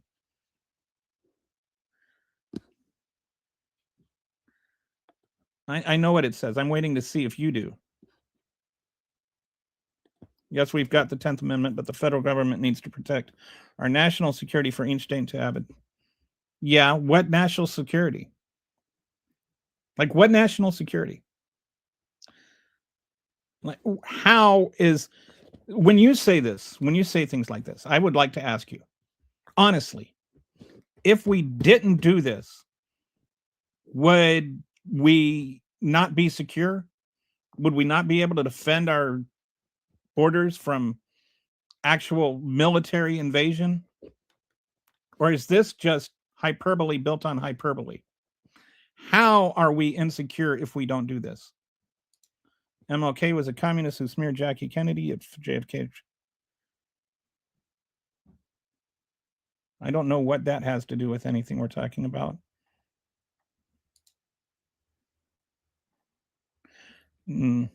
I would actually argue that being against Donald Trump or being for Donald Trump is anti-American.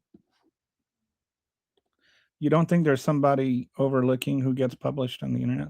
No, I don't. Why didn't Biden and Kamala release the Epstein files? I actually, if you're really interested, let me go to. I got tired of being asked this question, so I actually made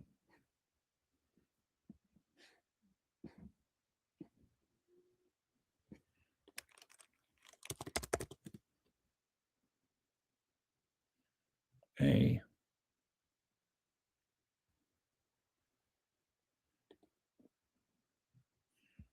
I'm just going to post this link here, which you can watch now or later or never. But rather than go into all that, I made a short video that explains exactly why he didn't. And the main reason is he couldn't. It was still under investigation. But also, why do you assume Joe Biden knew what was in it or that he made a conscious decision to not release them? Like he never, you know what Joe Biden said about the Epstein files?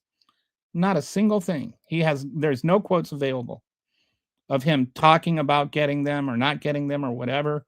There was no active case being prosecuted under him, but the Maxwell case was still under review, so he couldn't release them. He didn't not release them. He just didn't release them because he couldn't.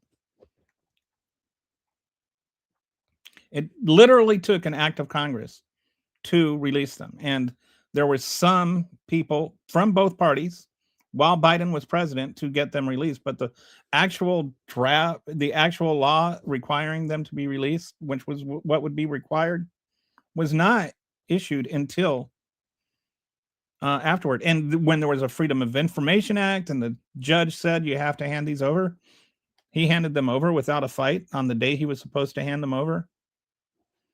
There's no indication that Biden was like protecting the Epstein files either.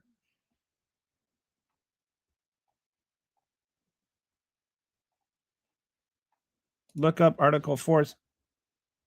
No, that you keep stating this, but you clearly do not understand what is in Article 4, Section 4 of the Constitution.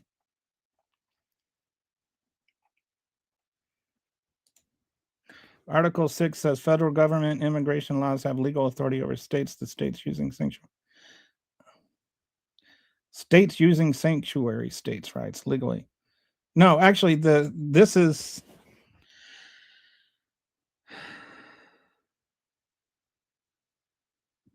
It's not.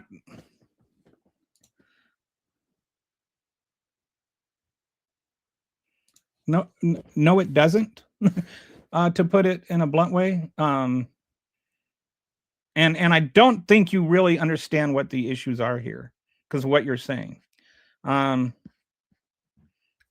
the way to have this heard out is in the court system, and the court system, because what we're talking about here is not whether or not there's sanctuary states. I don't even know if there is. I think there are sanctuary cities, and that's not so much about whether or not there might be, as California sanctuary state. I want to be clear on this before. There are states, I think maybe like Illinois and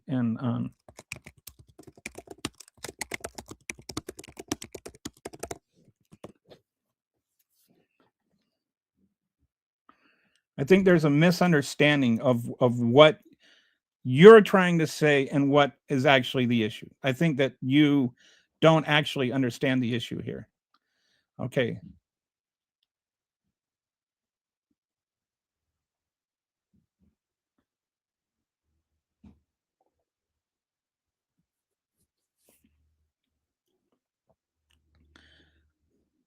Okay, so there's 17 states in the District of Columbia that have sanctuary laws, policies, or legal opinions in place.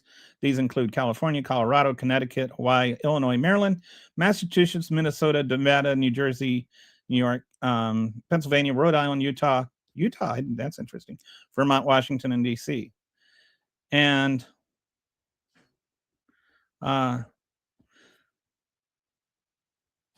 the issue is not whether or not they allow ICE to do what ICE is doing, but whether or not they enable and go along and cooperate with ICE in what it's doing. So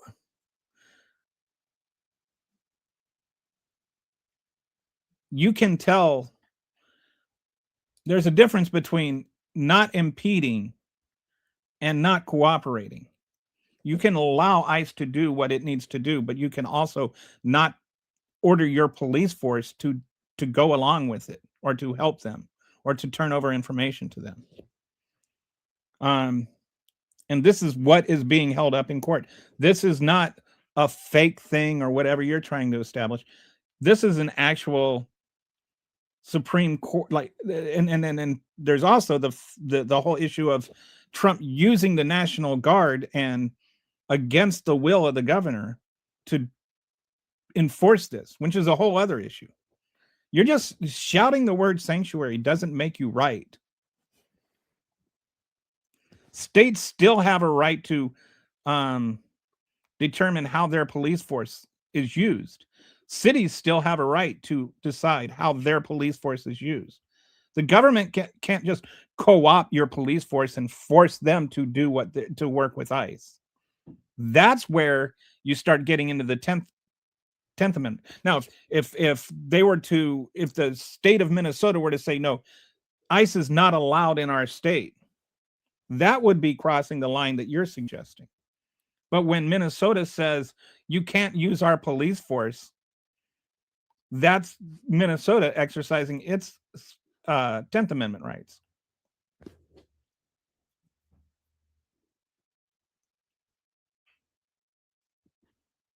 So anyway, I've answered your question. So I hope you can quit typing that comment. Well, I'm sorry to hear that you're going through that, Matthew. Maybe some cream.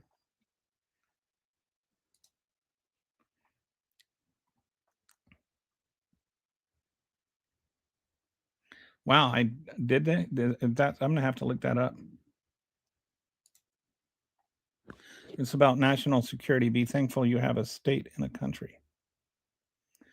What national security? Seriously, what national security? What is the national security? With the whole illegal immigration thing, period. What is the national security? Do you think that one day all the illegal immigrants are going to rise up against the government and take it over? What is the national security? It's like you just throw around this word national security as though like that's a valid thing to say. How is our national security at stake?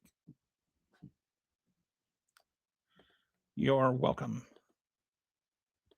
The First Amendment is in support of sanctuary city, denies. No, the First Amendment issues are protests. People are talking about protesting the federal government, which is the whole reason that is in there. You're allowed to protest your federal government. That's not a lefty anti-Constitution thing. That's actually literally in the Constitution. Epstein's attorney and a Dem stated after reading all the Epstein files, Trump is... No one has read all the Epstein files.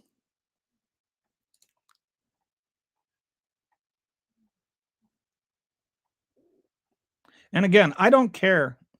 Honestly, I do not care if Trump is in there or not. Well, I mean, if he's in there, he should be prosecuted. But to me, it's not about Trump. I'm not the one saying it's about Trump. I haven't said anything about Trump in relation to the Epstein files, other than he appears to be blocking them being released. And what's being released is not what's actually going on is that the victims of Epstein files of Epstein are not being receiving the justice they deserve. You need to bring every single pedophile and pervert and bleepity bleep that's in there to justice, and you need to prosecute them, and they need to go to jail. I don't care who they are. Right now, Donald Trump has only released 1% of those files. We need it. We need actual pedophiles who paid for the right to traffic children and have sex with them need to go to jail. We can have this whole conversation without bringing up Donald Trump's name. Define reliable. It's, I mean, like, you define reliable. Like, I think that you know, these things become like, oh, this is like a sea lion thing. All right, reliable in each case depends on how consistently true it is, and then you say, well, what's true? And it just becomes this spiral into nothingness. Reliable means reliable. Reliable is the word. Reliable is the definition. Consistently accurate.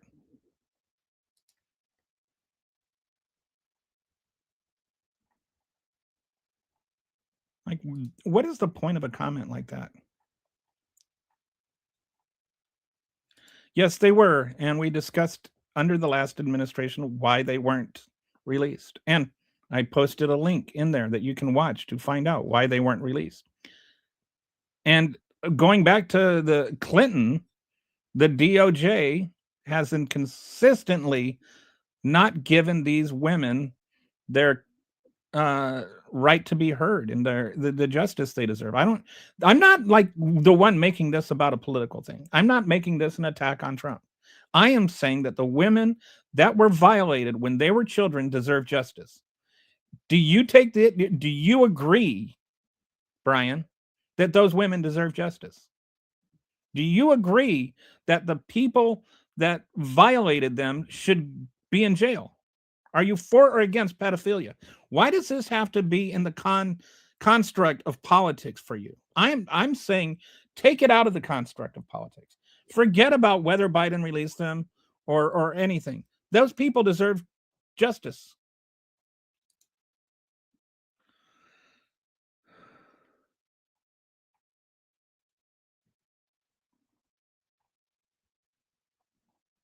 So we've got somebody talking about Charlie Kirk in a bad way and somebody upset about it.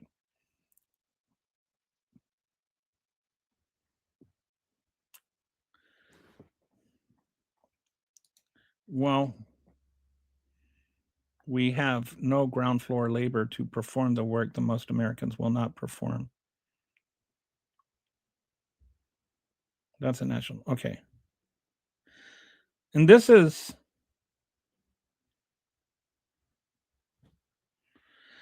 so Sec Gen here has a good point. Which, I mean, I don't know if I would say it's national security, but our national interest is to have, you know, the people that are doing these jobs, these national security or these low wage jobs, doing them. And this is why I always say we need to come back to have a real honest conversation about immigration reform. Like, I don't think we should just let people walk across the border that want to walk across the border with no background check or anything. But I also recognize for a fact that we depend on that labor for our economy. And this is not, oh, who is going to pick our cotton? It's like, who's going to pick our strawberries?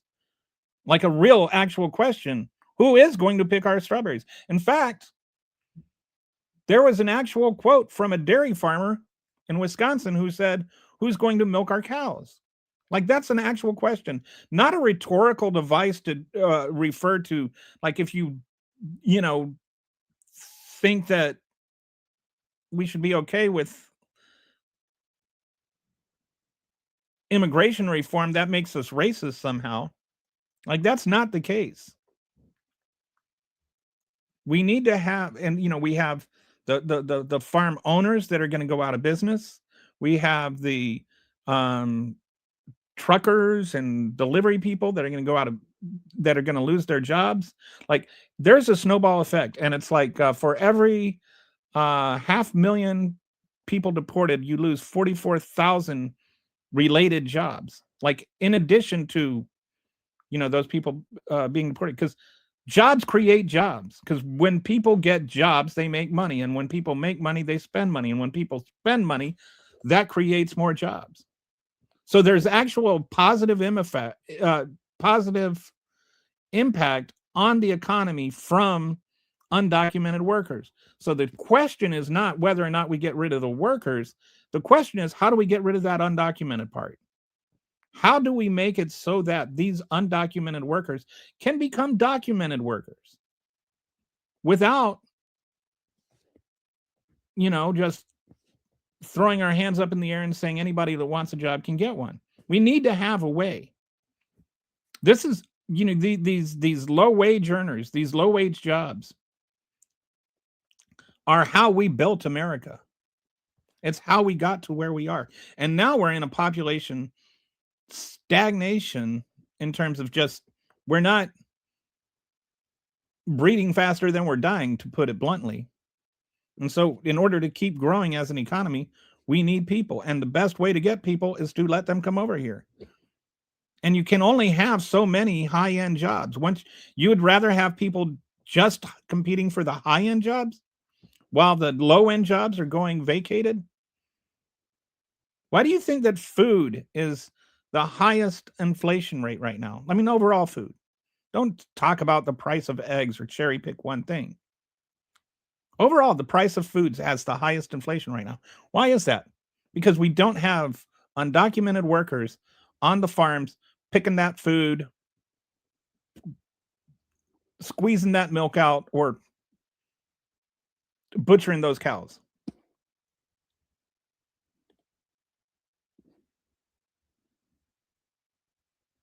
Yes, that's right. And it wasn't until the act of Congress and the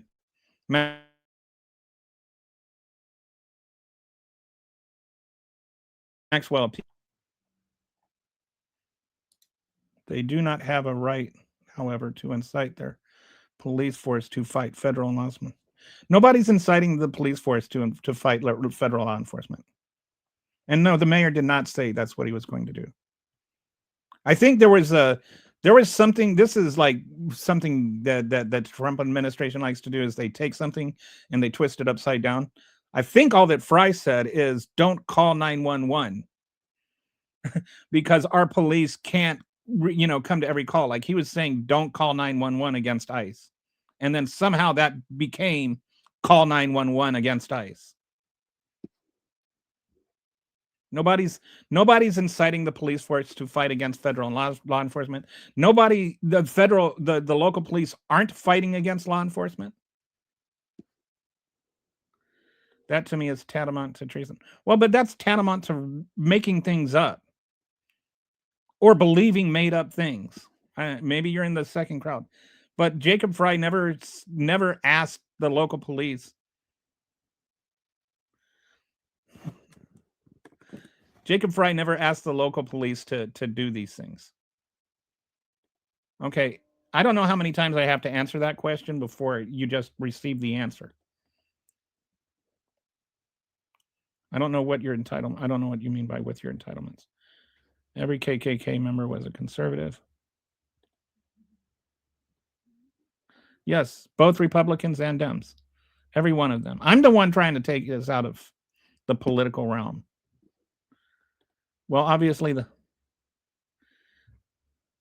okay. So let's say that Biden was wrong. Okay. How does that make it okay now?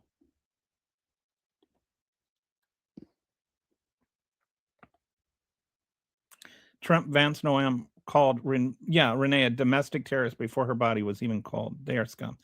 And here's the thing, I was watching that video again, and something that really just struck out to me that I think does not get near enough conversation about all of this is what she said at the very beginning of the video the neighbor shot, the longest one, the one that shows where he drives past and she's waving him on.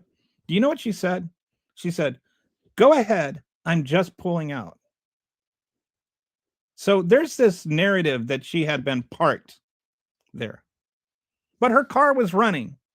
She's waving him along and she says, "Go ahead, I'm just pulling out." What if, and just hear me out now, she was just pulling out? What if she was just waiting to steer into that lane? She was letting them pass and then she was just going to get in behind them. And all she was doing was just pulling out like she said she was. What if she was just driving home? She wasn't protesting. She wasn't being a domestic terrorist. She just happened to have her wife and her dog in the back seat because she had just dropped her kid off from school. And according to some people, what happened is, like when I say some people, I mean like the neighbor that shot the video. She was driving back, and then there was like some commotion with ice going on up ahead of her. And she just kind of like, she looked at that and said, "I don't want to get involved in all that." And so she stopped, and she was just doing a 3-point turn where she backed up her car and she was just pulling back out into the lane to pull out. And while she was in the middle of that, ICE agents happened to be driving past her, and she was just trying to wave them on. And then they decided to cowboy up, and so they parked their cars and murdered her. What if the whole thing was really just her trying to pull out? What if the first sentence in that video was actually the most important? What if she wasn't a domestic terrorist? What if all she is a murder victim?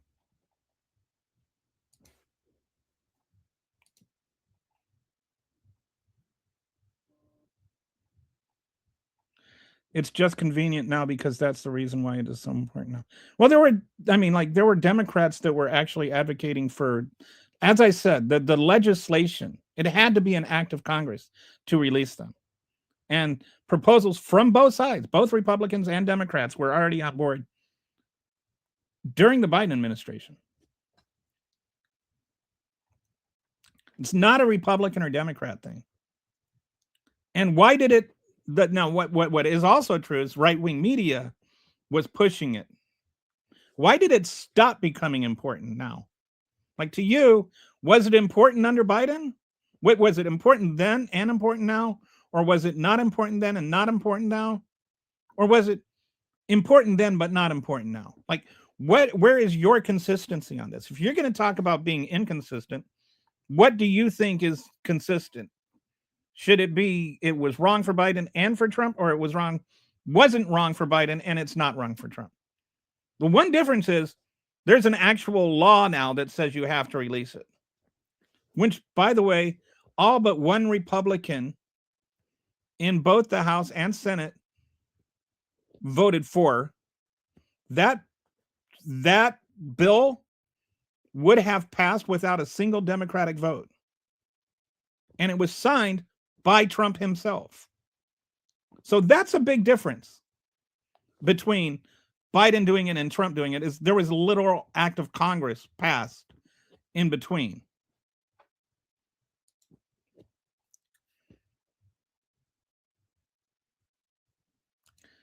Yeah.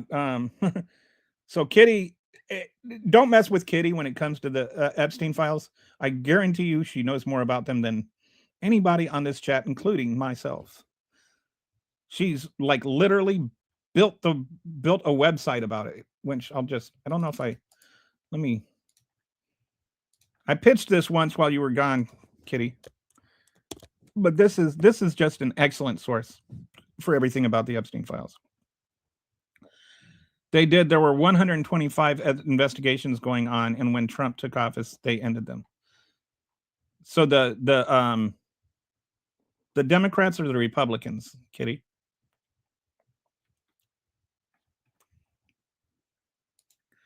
It's not Charlie Kirk Day. Every day is Charlie Kirk Day. Every day. Every time I roast a marshmallow, I think of Charlie Kirk. Jesus forgave the people on the Epstein files. So. I have a feeling that was slightly facetious. They didn't do it because Dems are on it too. That's okay. How do you know? That's not an excuse for the current admin not doing it. Just, I think one thing that we need to be clear on is that not every single Democrat or Republican knows what is in the Epstein files. I think that probably Pam Bondi and Donald Trump know more about what is in the Epstein files than Joe Biden did, because they're the ones that actually, had the FBI comb through it looking for Donald Trump's name. Maybe you don't have a drug addiction, but there's a lot of people that do, unfortunately. I don't know what that refers to. Maybe is that to another comment? All right, to have your day in court. Yes. Who gives a bleep about what could have happened before? It doesn't matter, and it's just deflecting blame from the bleeps leading us now. Yeah, that's really what it's tantamount to. And that's why I say Winch is right and Winch is wrong. Is it releasing them or not releasing? Like, if not releasing them is wrong under Biden, why is not releasing them wrong? Not wrong now. Like, using these whataboutisms is nonsensical. Like, you're accusing me of having a double standard to defend the double standard that you have and I don't. I never said don't release the Epstein files. I know. I can tell you're joking. You seem cool. Justice shouldn't only come when it's convenient for Democrats. I agree. Also, justice shouldn't only come when it's convenient for Republicans. Drug addiction is bad around here. Not Sanders' drug addiction. I don't know what that's referring to. Oh, wow. Are you from Canada, SecGen? I've gotten a couple of British spellings for things here. Biden had the most secure borders. Well, I don't think, let's be honest. Nothing has changed with border security. When I think of borders, could Mexico have invaded us with their military under Joe Biden? That's what I think of when I think of border security. Did Joe Biden actually follow the laws when it came to allowing people to seek asylum? Yes. Does Donald Trump do that? No. What I can say is that Donald Trump doesn't follow the law and Joe Biden did. As far as border security goes, Mexico was not any more or less able to invade us now than they were 4 years ago or 8 years ago or 12 years ago. We do depend on that labor, though, Zach. And I'm not trying to justify slave labor. Actually, I am trying to say we need to change our immigration laws so that two of the big concerns about undocumented immigrants working here can be resolved. One, if we change our immigration laws, it can change it so that they don't lower the wage floor for Americans that are working those jobs. Number two, it can also resolve underpaying them and taking advantage of them. The problem is not like when you talk about slave labor, it's sort of like deliberately hyperbolic use of emotive language. If they come over here of their own free will and do a job that they want to do for money that they are getting paid, that's not slave labor.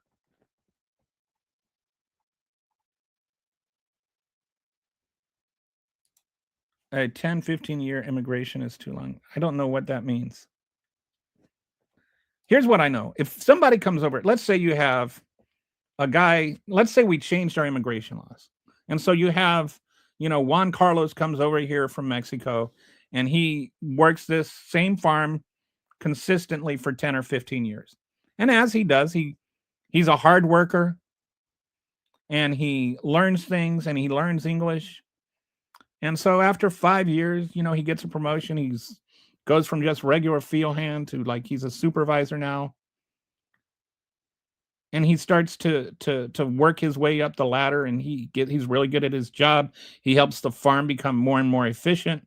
And the farmer really likes him. The farmer is actually making money off of him, and he is making money off of the farmer. It's a symbiotic relationship where they both help one another.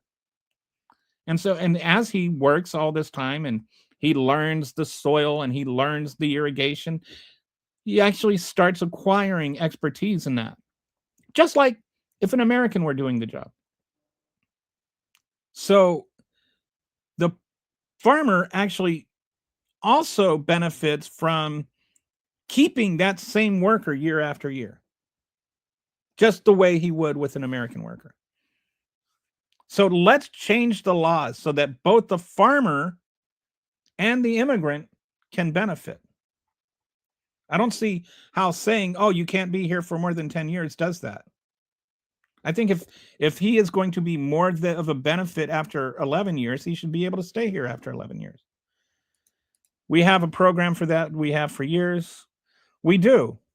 But the problem with that program we have is that it costs $7,000 per season more per worker than just hiring an undocumented worker. And so let's say that you have a farm that needs 10 people to grow your harvest and to reap your harvest, to pick all the strawberries. And your farm makes $50,000 a year. And now you have to pay $7,000 more for each of those workers. And so now, instead of running a $50,000 profit, you're eating a $20,000 loss. What happens? The farm goes under.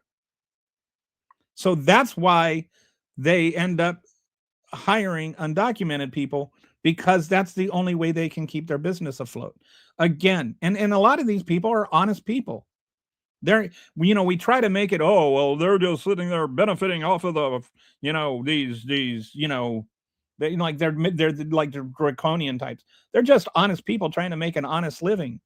But making an honest living has become impossible because of our policy.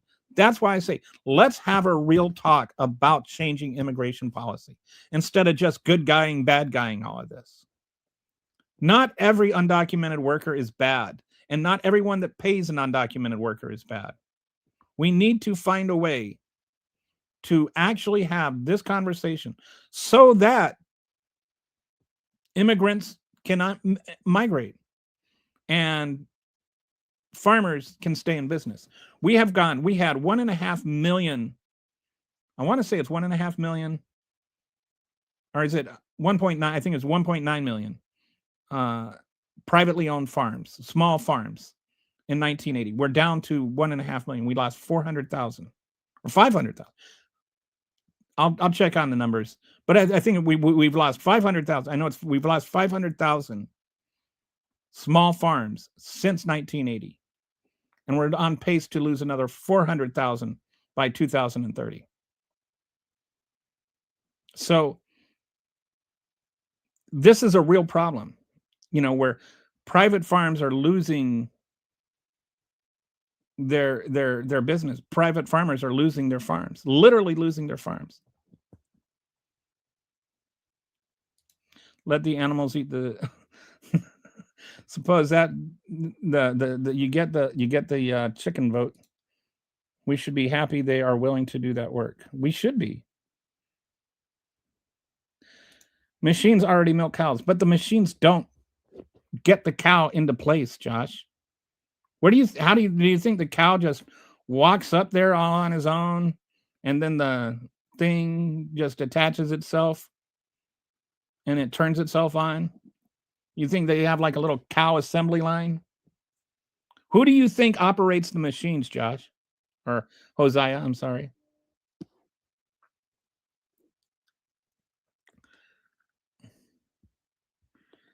Right. And they're also allowed to like come and go as they please. The immigrants. The immigrants aren't being forced to stay there, They're there voluntarily for money that they're making, like you say. Why don't you have some people that voted for Trump who's going to do it since they believe that somebody else stole their job? Yeah, it's never it's always the liberals that are staying at home that won't go do the jobs. Uh,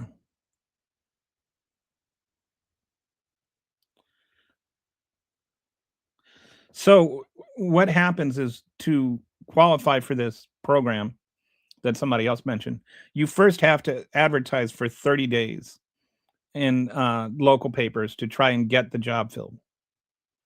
And then when the job doesn't get filled, then you can qualify to get somebody for a visa. Then once you get that visa, you have to pay for that visa. Then you have to advertise elsewhere to get somebody to come up, which is why most of the undocumented migrants that work on farms are working on in or from Mexico because it's closer. Because then what happens is once you get them the job, they have to go to the embassy and apply for the visa. You have to pay for the visa. And then once they come over here, you have to pay for their transportation. You have to pay for their room and board while they're here, as well as pay them the same amount of money that you would pay for an American without having to pay for their room and board. And so it actually costs you more money to pay for them than to pay for an American, and you can't find an American to do the job. Large corporate farms are able to get around this more because because so much of this stuff is like one and done. Like they only have to pay for the visa one time for everybody. They only have to pay for, like, instead of paying for individual bus tickets, they can just charter a bus and have a whole busload of people. And they can have barracks built where they stay. And then once those barracks are built, everybody stays there and eats the same, like in like what that TV show about. Anyway, they have their barracks and everybody stays in these barracks. They don't have to pay for rent and food and all of that. And so it's like cheaper for the corporate farms than it is for the private farms. And plus a lot of the corporate farms are much more automated, and so they need fewer people to run it.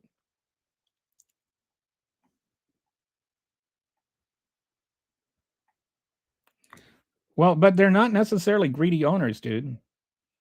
They're people that just want to keep their farm in business.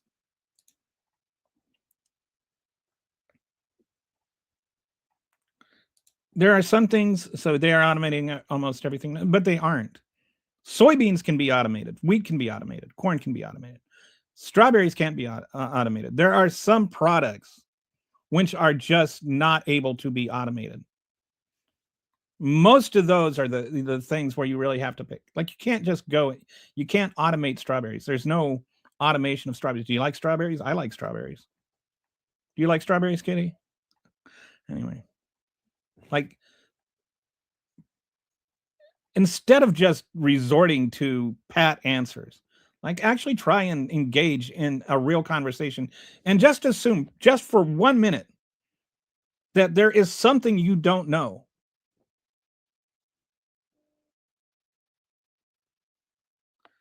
Machines replacing jobs. It's MAGA all for socialism. Yes, and again, do the cows attach these things to themselves? How do they learn that? Does somebody train them?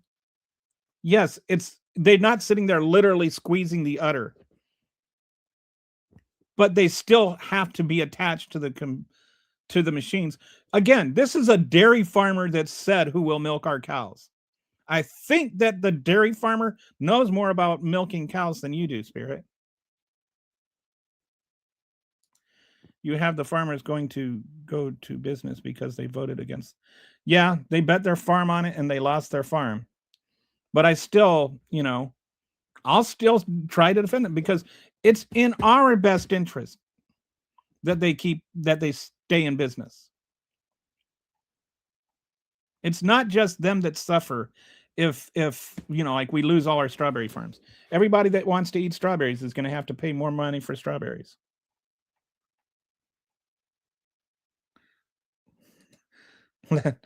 Let Trump milk the cows. Now there's a mental image I don't need. Try to explain business to lazy people. They want everything given to them by the people who work. I don't know what that means. And I don't know who you think are lazy and who you think are working. Unless all your family members are in another country, they're sending our money to another country. That's not true either. I'm not going to go into a big, long conversation about that, but it's just not true. The biggest con, you know, who's sending a bunch of money to other countries is Donald Trump. The biggest con was tricking Americans into thinking slave wage immigrants are taking their money. Slave wage is kind of an oxymoron, but yeah. And I do think that I think it's like about $3 to $4 an hour, depending on what kind of job it is. They do tend to make less than Americans, but it's not as much less as people make it. They're not out there plucking strawberries for $3 an hour. They're out there plucking strawberries, you know, like for $15 an hour instead of $19 an hour.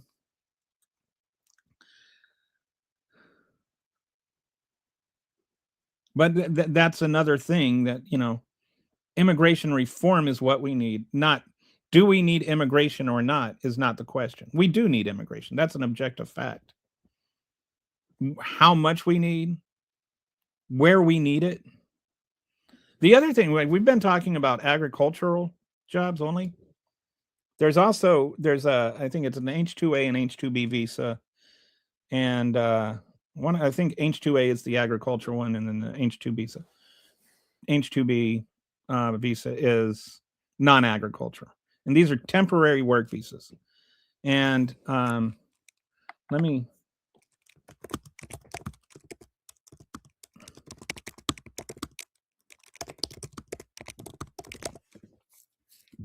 There's a cap. There's no cap on H-2A visas, but there is a cap on H-2B visas. And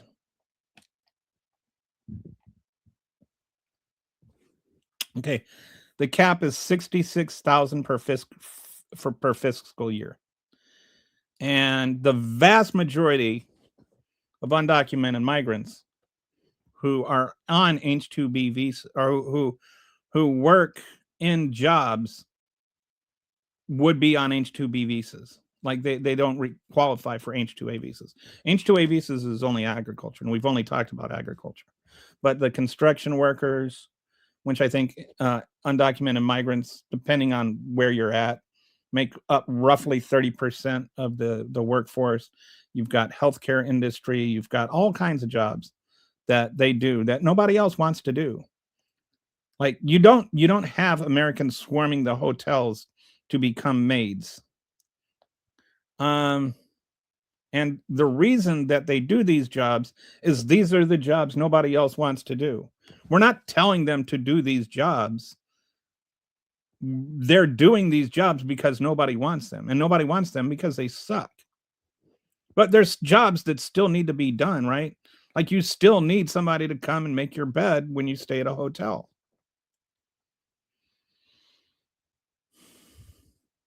We still need people to build houses and hang sheetrock and paint. And yes, there are Americans that do that job. And yes, the wage floor is lowered because of undocumented workers. But we need to reconcile those two things. How do we get undocumented workers? How do we get migrant workers instead of undocumented? How do we make undocumented migrant workers into just migrant workers? Well, we only have 66,000 out of about 8 million jobs. Only about 66,000 of those have an actual H-2B visa. And so when you just say deport them, you're deporting the workforce of a lot of U.S. businesses, and a lot of those U.S. businesses will go under when you deport them. Like these are real. Like I know it's easy to just yell slogans, but it's difficult to have conversations. And deport them is not an effective solution. How do we actually solve the problems?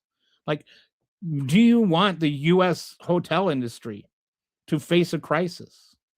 We're already talking about, the 25% decline in tourism from overseas. Now you're talking about, also slashing the labor force. Whether they're here legally or not, it's still their labor. So what happens when we collapse the U.S. tourist industry? Is that good for America or bad for America?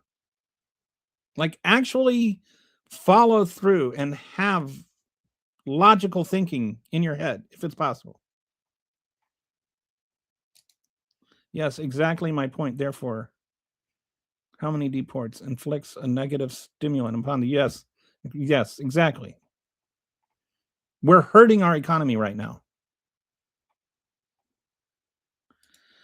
Where were the first of all, Obama didn't deport 10 times the criminals. He did do deportations. And the question here is,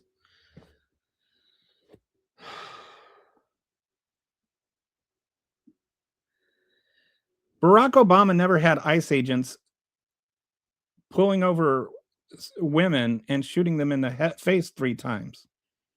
And it's not about deportations or not deportations or immigrants or not immigrants. And there's all kinds, like, Obama didn't deport 10 times the criminals. If he did, you would give him credit for that, right? You wouldn't say he shouldn't have deported them.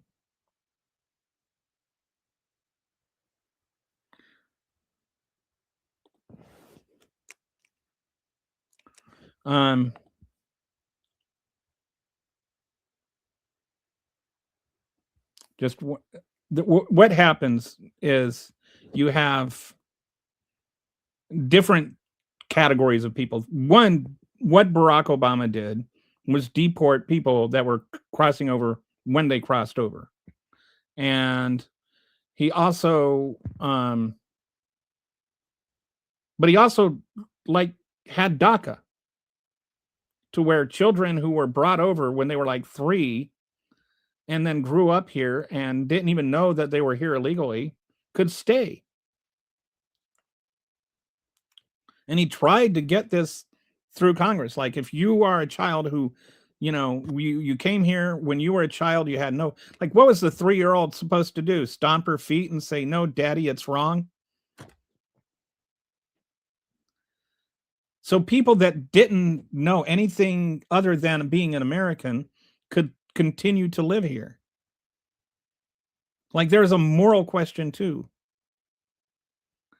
And we need to have these conversations. The other thing that happens, and this goes back even before Obama, goes all the way back to Bush, first Bush, is that when people crossed over, or when people that were here illegally, that were the, like, real worst of the worst, the ones that actually committed crimes, and they would go to jail and they would serve their time. When their time was up, what happens is the state, whether it's California or Minnesota or Texas or Florida, doesn't have the ability to deport people. That's a federal job. And so they would notify ICE, and ICE would say, well, and pre-ICE, whoever took care of that, I forget the agency, DNS, I think. They would be responsible for coming and picking up that prisoner and then deporting them. But they wouldn't do it. And it's been a consistent problem. Right now, there are about 1.5 million undocumented immigrants who are walking around on the streets who were convicted felons and should not be in our country. There are about 1.5 million of them that are just wandering around the streets in all 50 states because the federal government never picked them up and deporting them after they finished their prison sentence. And so you say, well, why are they allowed out? And it's because they served their sentence, and the state doesn't have the ability to detain people for immigration status. They can only turn them over to ICE and let ICE do it. And so this is actually a federal problem with the administration of actually picking these people up and deporting them the way that they're supposed to be. And that's gone back to, decades.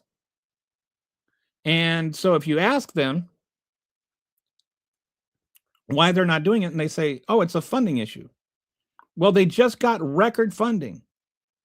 And rather than use that funding to actually get the worst of the worst, the way that Trump said they were going to do, they go around harassing people on the streets of Minnesota. Why aren't they picking up the worst of the worst? Why aren't they apprehending these 1.5 million people? Less than 10% of the people that they have arrested, I think it's around 8.5% of the people they've arrested, are actually on this list of the worst of the worst. So why aren't they doing that? That should be the question you're asking. Do you want the worst of the worst running about, or do you want ICE agents shooting shooting moms in the face?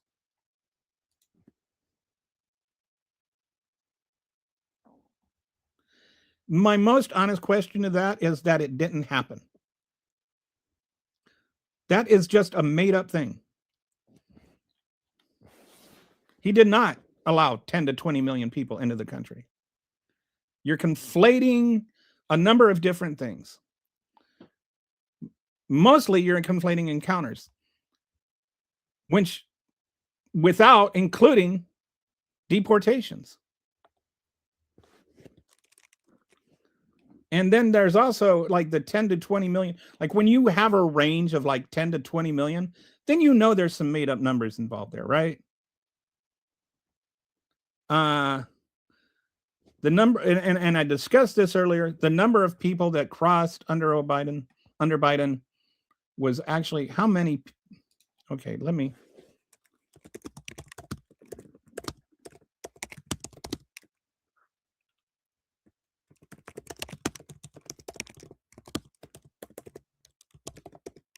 Okay.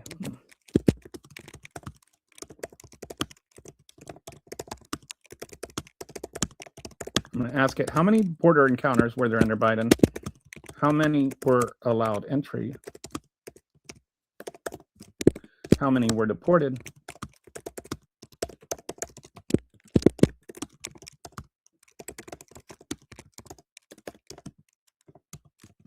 Okay. So I'm just, and all of these numbers will come from the official government sources, but just so I can give you an honest reason or an honest answer to the question, even though the question itself, it's got to take care of that. So I'll get back to you in a second. All right. Don't go away. I'm going to answer your question.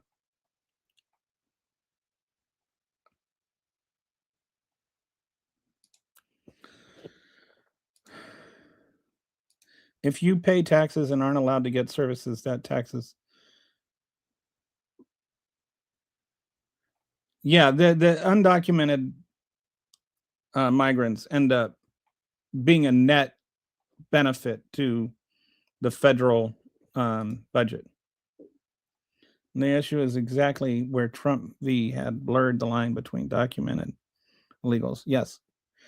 There's a difference between an illegal immigrant and a person requesting asylum, which is where a lot of the confusion comes from. Okay, so it's done. Sorry, they had to archive the conversation because it was getting too long. That's not true at all. Like I love it when they say things like how stupid you are, and then they say something else as a follow-on that is wrong. Inflation, like they have inflation in several categories. Only one of those categories is food.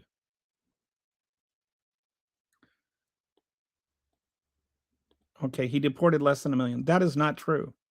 That's just denied entry. Are you also including the ones that were denied entry?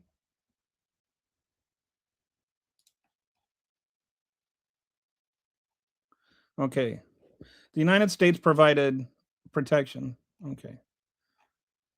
Total border encounters. All right. So let's just share this screen and actually look at the facts. Like, I know that some people don't like facts and they get allergic to facts. I hope this doesn't give you hives or anything, but let's take a look at what the actual facts are. Total and border encounters under Biden since the start of fiscal year 21, Custom and Border Control has recorded more than 10.9 million encounters nationwide. This is where you get the 11 million figure, right? That's the total number of encounters. Authorities carried out 8.6 million encounters from January 21 through October of 2024 at the southwest border specifically. These encounter numbers include repeat attempts by the same individuals, illegal border crossings averaging around 2 million per year from 2021 to 2023.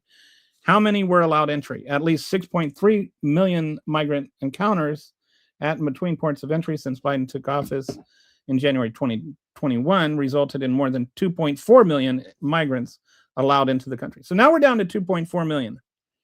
Went from 20 million to 2.4 million. Government statistics show that in the initial processing of millions encounters, 2.5 million people have been released into the U.S. through October of 2023. However, most of these individuals are in active removal proceedings in immigration court in which they can claim asylum as a defense against removal. The 1.1 million deportations since the beginning of fiscal year 21 through February 2024 are on pace to match the 1.5 million deportations carried out during the 4 years President Donald Trump was in office. So you have some that were denied entry, and then you have actual removals as another category. You can't just look at denied entry and say that because they were denied entry, they were allowed in, because they were quite the opposite. 2.8 million were removed or returned directly from CBP custody through October. The vast majority of them under Title 42 public health law during the pandemic. Total DHS reparations were 3.7 million, which included removals by ICE. Combining deportations with exclusions and other actions to block immigrants without permission to enter the United States, the Biden administration's nearly 4 million repatriations are already more than any single presidential term. So, Joe Biden removed more illegal immigrants than any presidential term in American history. All right? That's a fact. In fiscal year 2024, specifically, deportations reached 271,484 in 2024, the highest single total year in recent years. So, those are the facts. He deported more than 1 million, but when you factor in removals and deportations, it becomes many more. The United States provided protection to 54,350 asylees during 2023, including 22,300. Okay. So then there's applications, 89,706 applications. And the rest are in removal proceedings.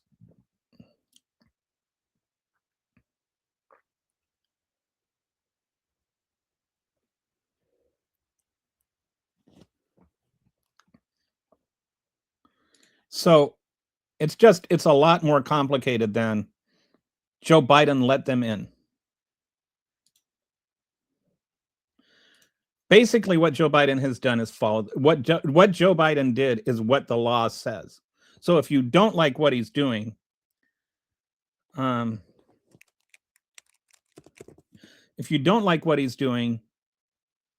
change the law. That's why I say we need to have an actual conversation about what the actual laws are instead of just screaming nonsense into the wind. So the entire Democrat. Wait, is this a continuation of some sort of rant? Okay, the Democratic power structure does not depend on illegal immigrants and fraud. I mean, that's just That's a non-starter for even a conversation.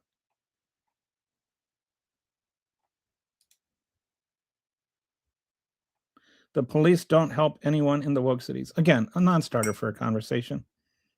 Come to the take. I live in Texas, dude.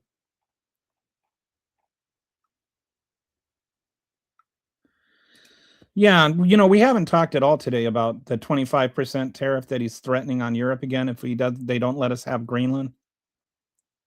It's just it's like stop or I'll punch my mom.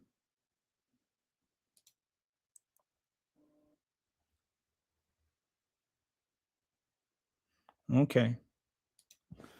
Um I don't know what I've lied about, but again, I've routinely said if you have facts that I'm wrong on, correct me on the facts. And like somebody said that California grows coffee. I looked it up. California does grow coffee. Now, true, that coffee costs $10 an ounce, and it's nowhere near enough to replace the coffee supply we have. And, you know, but I admit it, California grows coffee. I did not know that. I learned something new. Americans don't want to grow those.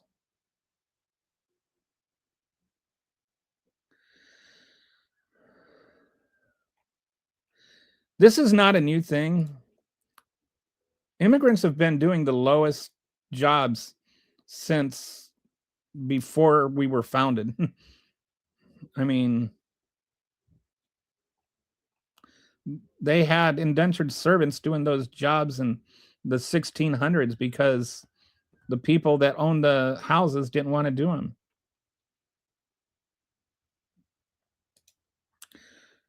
No, this is again, I don't know who you are, Alaskan Apple, but I would like you to engage in a little logical honesty here.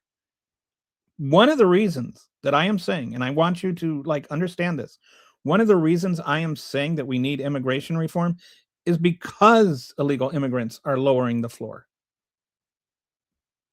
Precisely for that reason.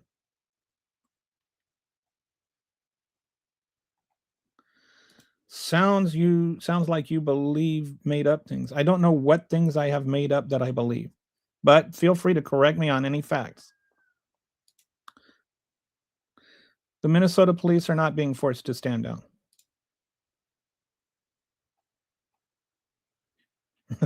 That I mean, yeah, no, I'm not forcing anybody to stay in this chat. Waltz literally said he was going to deploy National Guard. He did not literally say he's going to deploy. He put National Guard on standby. And he wasn't who was he talking about using them on, Zach?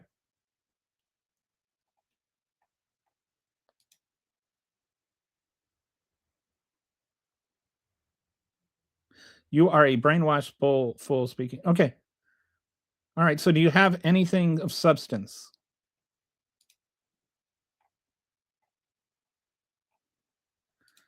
KKK was yes, it was well, it wasn't just Democrats. It was both Republicans and Democrats.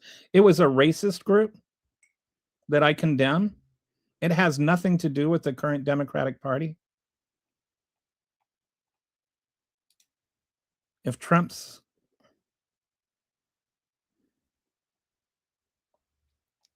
like so by let's just follow through this. You're sitting there saying who will pick our cotton. You know who the MAGAs in this group. You know what Lincoln wanted to do? Lincoln wanted to send the freed slaves back to Africa. And that's where you got who will pick our cotton. It wasn't actually a reaction to freeing slaves. It was a reaction to sending slaves back to Africa. So are you saying that you Republicans' current platform is that we should send all the blacks back to Africa? Are you a racist?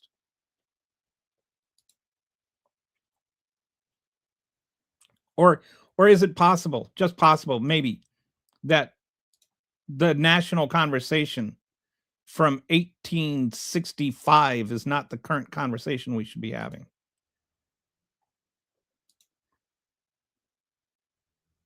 Food is high because the Biden administration hated Trump more than it loved us. Biden tried to go cold turkey off. We had record fuel production under Joe Biden.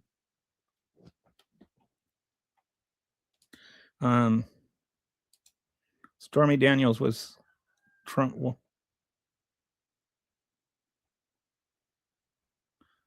nobody attacked law enforcement. She was not a professional protester.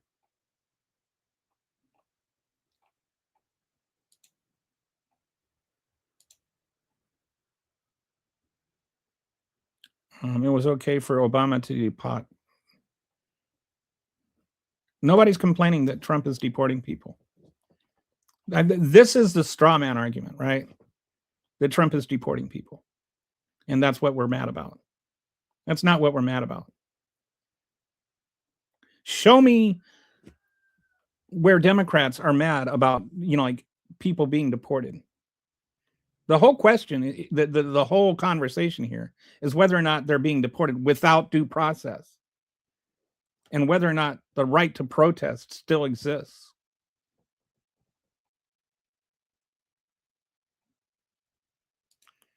She was not a domestic terrorist, and she wasn't obstructing ICE, and she didn't hit a federal officer.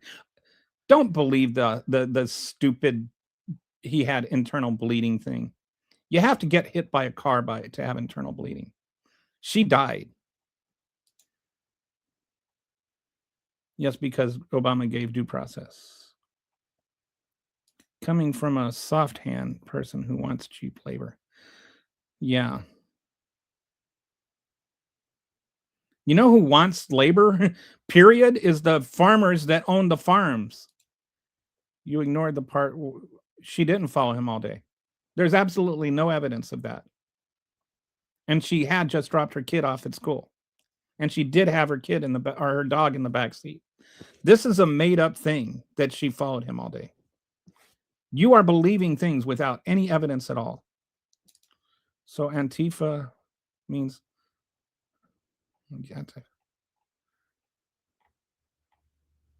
there is no evidence that Renee Good broke any laws, by the way. Yeah. The witness says that she was just trying to turn around. But you're a lefty who thinks attacking agents is okay. No, I don't. But the fact that you have to put this false statement out there to prove your point proves you don't have a point.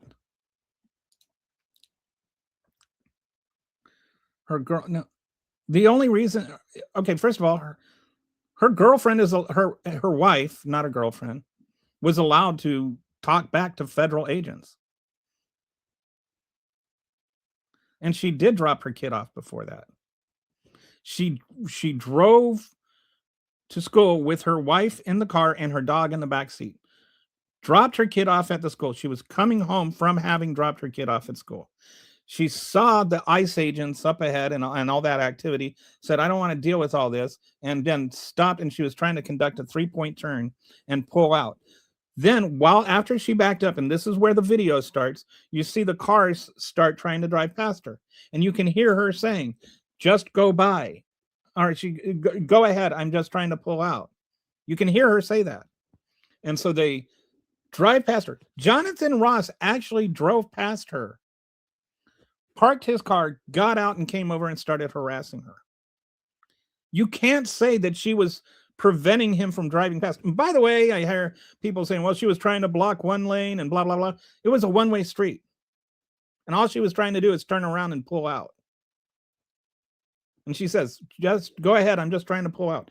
He got out, started acting all manly man, exercising his extra testosterone. Her wife got out, talked some smack, which is legal. I don't see any law against talking smack to ICE agents.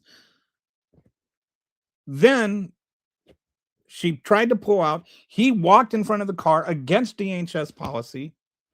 Then, as she was pulling out and clearly avoided hitting him, he threw himself on the hood of the car, which is that crunching sound you hear when the phone hits it, and fired a bullet through the front windshield into her face.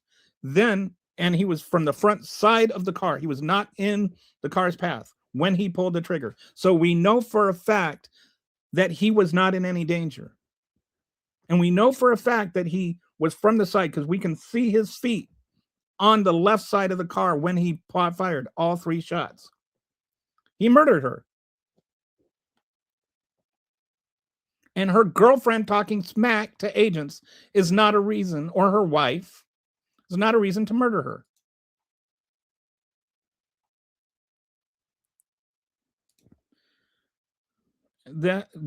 That is all that she was doing, and the pig murdered her. He did. This is top irony, but ICE detained 3 members of the national. Yes, that's yeah. They weren't white, so they must be immigrants. They actually detained 3 members of the Dakota Indian tribe. Actually, I don't know if they call themselves Sioux now or Sioux is. I don't know if you know this. This is just a fun little history thing I picked up while I lived there. Sioux is actually means snake, and it's what the Cheyennes called them. And what they called themselves is Dakota, which means friend. And, you know, at least when I was there, it was a big thing that they preferred to be called Dakota, and Sioux is kind of a slur from like the Cheyenne. The Cheyennes just referred to them as snakes, which is not exactly a flattering thing. You don't see anybody calling themselves the snakes.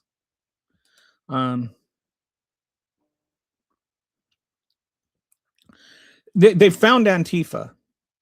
I don't know if you know this. They found Antifa. She was living with Uncle Tifa. Yeah, Aunt Tifa. So, all right. Was not the first time she blocked traffic. Yes, it was. And she wasn't blocking traffic. She was trying to turn around.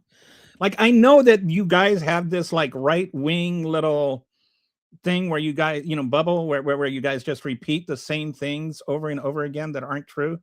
She did not block traffic. And she doesn't have a history of blocking traffic. There's no footage of her following around ICE all day. Like that would be such. Who took this footage? Some drone pilot that was just like fascinated with this one Honda pilot. Like, why would they be filming her following ICE around? Like, it doesn't even make sense. There's not even a logical reason to have any interest in that woman at all. Oh, yes, I missed. She wasn't blocking the road and laying on her horn continuously. No, I don't. I ignored the AI fake video. The children that were, and I paid more attention to what the actual roommate said. And by the way, honking your horn is legal. And she wasn't blocking traffic because people could go around her. There were children locked in cages. That was under Obama, but yet they. Okay. There were children detained under Obama and children that were detained under Trump in his first term. But there is a big difference. The children that were detained under Obama were detained temporarily while they tried to find a permanent or, you know, like a temporary home for them. They were there for like 3 or 4 days. Under Trump, they were separated from their parents. Under Obama, they came over by themselves. They were unaccompanied minors. And the reason for that was back when Bush was president, they passed a law that if you were an unaccompanied minor, you could be given asylum. Which that had to do with sex trafficking. And so what they found is like people didn't want to testify against the sex traffickers because they'd get deported. And so what they did is they said, okay, we'll grant you asylum if you're an unaccompanied minor. And then that got people to testify against the people that were trying to traffic them. Then what happened is it got word of this caught on in Central America. And so parents started sending their kids up unaccompanied so that they could cross the border and grant and request asylum. So there was this swell of kids that were coming over requesting asylum all of a sudden. There wasn't anywhere to keep them. So they built these huge facilities that had chain link, walls. And the reason they had chain link walls is because this was like they had these, in the border between Texas and America. I don't know if you're aware of this. It can get hot in the summer, and so they need air conditioning. But if you have something like with regular concrete walls or sheetrock walls or whatever, that blocks ventilation. Chain links don't.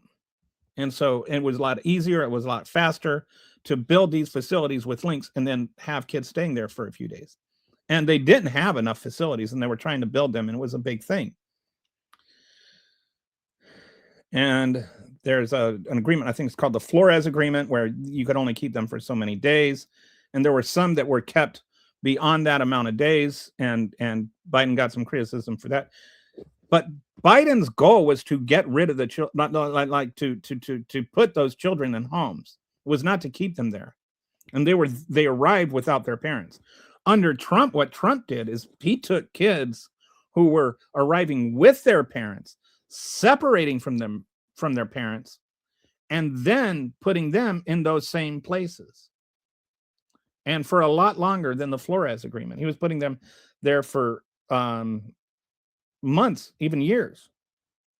So what happened then is when Trump was doing that, some of the pictures from when the kids that were held there under Obama, some people started spreading those as this is what's happening under Trump, which it was happening under Trump, but it was entirely different and worse. So it's not that Trump wasn't keeping kids in cages. Trump was keeping them. And the word cages is a hyperbolic word. I don't agree with that word. Like, the reason that they had chain link fences was to facilitate the air conditioning. It wasn't to, like keep them pinned up in cages.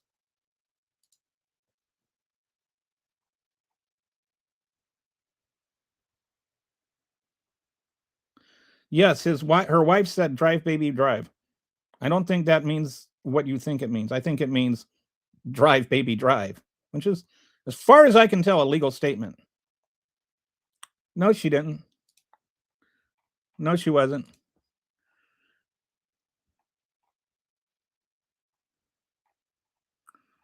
Okay.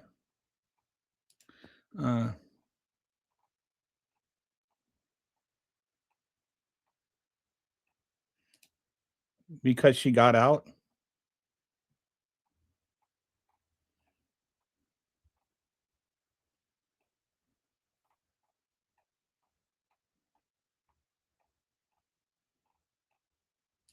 No, I see. I'm just scrolling through a lot of the stuff that's just been stuff I've already discussed. No ICE agents do not have the absolute immunity from the state level. Yes. They don't have absolute immunity from state level prosecutions for crimes, while they possess federal protections like qualified immunity. Okay, so let's talk about this. This is a good point. First of all, there's something called qualified immunity, which protects you from being sued if you're a police officer. And some things are, there are certain situations where qualified immunity applies. In the history of the courts, shooting somebody in a car when it's not in the direct, when you're not in the direct path of the vehicle, is not qualified immunity. You don't get qualified immunity for that. He fired all 3 bullets from the side.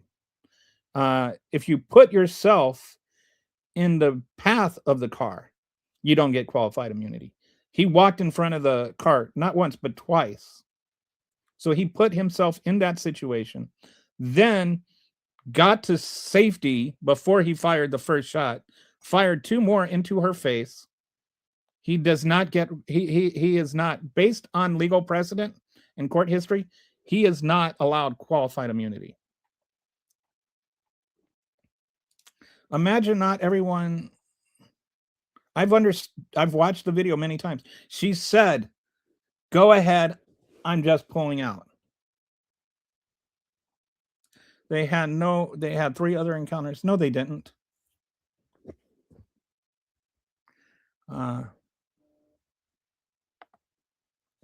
She wasn't filming. He was filming.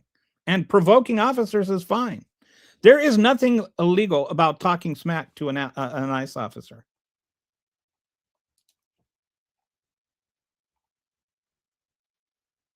He didn't have to be there.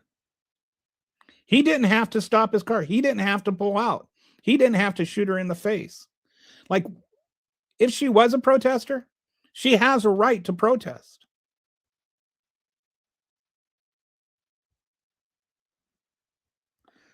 Maybe she shouldn't have been. Yeah, see, this is, but you're not a goose stepper, I'm sure. Everybody should just do what the state police say and what the police state says, and then nobody has to worry about anything. As long as you do what Trump says, you can live peacefully and not get shot in the face 3 times. Yes, that doesn't sound at all like something a Nazi fascist would say.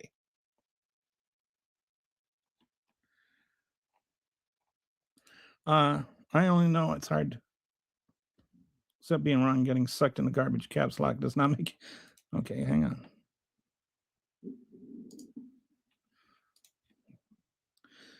Kitty's got a.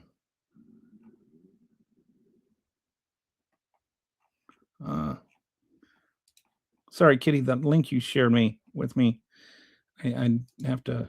I don't have access. It's a paywall.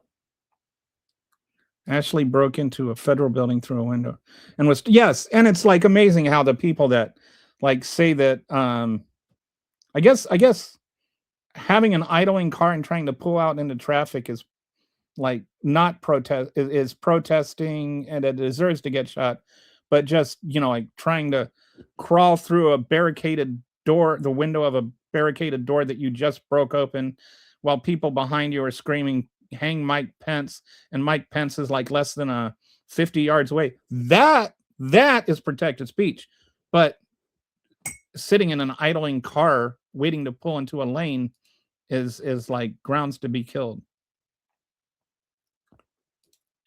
Trump signed to release the files. I'm not the one making it about Trump. Why doesn't he do it? He signed the files, right? He signed the law.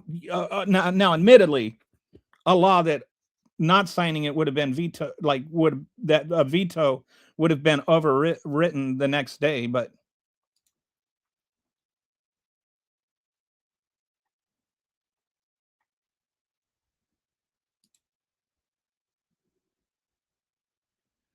Ashley Who sounds like the name of a domestic terrorist that tried to. I don't understand how people can be okay with Renee Good being murdered, but then say that Ashley Babbitt was murdered.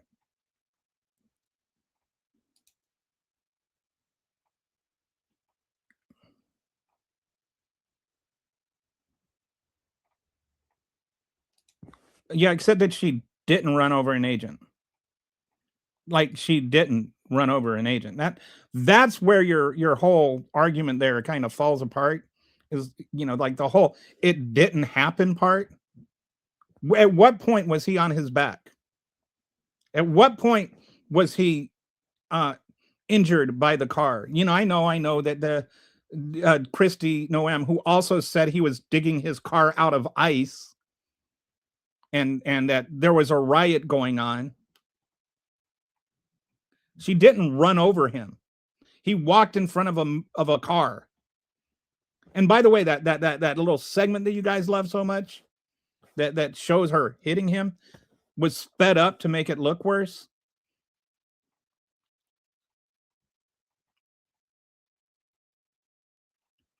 Wow. Okay, I'm like way behind again. Sorry. Skipping up just to get caught up. You are an idiot. Oh, if I got paid every time somebody told me I'm an idiot with the "your" not spelled correctly, I would be a rich man. All right. Again, if you want to say I'm an idiot, fine. I'm okay with that. But if you're going to call me an idiot, be grammatically correct in doing so. That would be like we've got a T-shirt that I've got to release. Kitty helped me design. It says the that an apostrophe is a difference between knowing your poop and knowing your poop. Okay, so yeah. So speaking of Kitty, she wants me to bring this up. 8 EU countries to be charged 10% tariff for opposing U.S. control of Greenland. This is Donald Trump is like just trying to set world policy for every country in the world. And I think he's got a time limit on that, and then it's going to go up to 25%. So this is what I mean when I say, if you don't do what I say, I'm going to punch myself in the face. We consumers, we Americans are the ones that end up paying that price. And Europe, by the way, does also pay a price.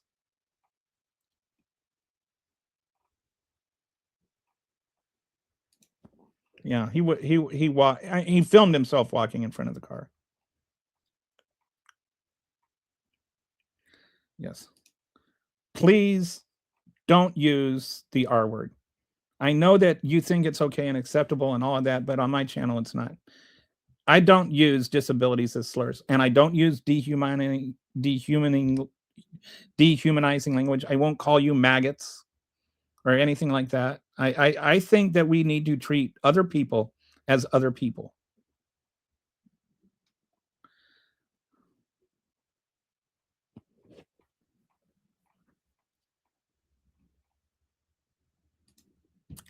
Okay, there was no body cam. All right, there was no body cam. There was his cell phone footage, and the cell phone footage shows him walking in front of the car.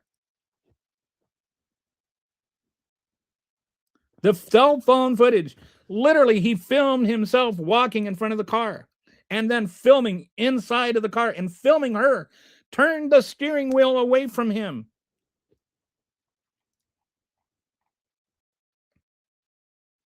Yeah, he slammed his phone on the car. He switched the phone from his right hand to his left hand. Then he slammed his phone as she was pulling out. He leaned over on the front hood from the left side and shot her in the face. This is according to the footage. Like they've done all these 3D modelings and stuff like that. And this, you can see it very clearly. It explains why from one very specific angle it looks like it.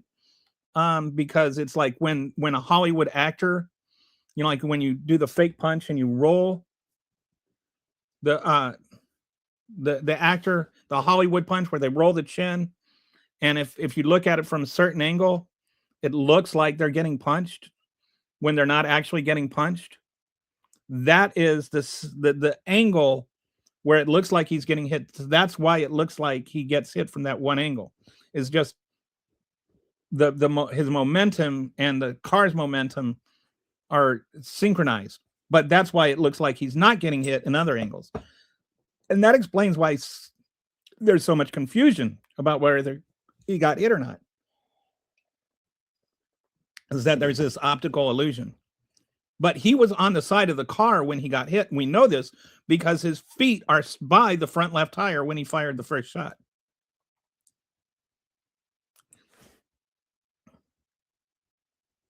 Yes, because he slammed the car, the camera on the car. Look, again, I'm all for, I don't try and correct people's grammar unless they're insulting my intelligence. If you're going to insult my intelligence without being grammatically correct, you deserve to get slammed for it. If you told me YOU apostrophe RE an idiot, then I would just compliment you on your grammar. See, and yeah, that, you can, but I can mock you for it. I can mock you for not knowing how apostrophes work. If you're going to insult my intelligence, I get to mock you for not knowing how to insult me as an idiot. See, like Matthew here, I will give him credits, one, for the proper use of the apostrophe, and two, for the ironic, deliberate misspelling of the word idiot. Like, I appreciate the humor and the apostrophe.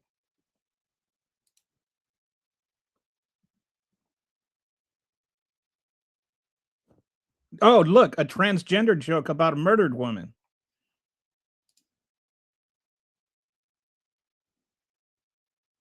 It looked like he shot her in the face to me.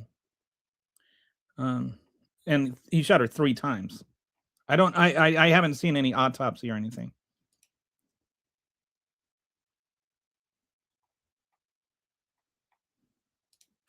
Yes, she was ordered out of the vehicle illegally. He is an ICE officer. He has no authority to enforce local traffic control. So he illegally ordered her to do something. You have, and this is where things matter, dude. Like honestly, you have 170 citizens who have been illegally detained by ICE. Some for days, some for 30 days.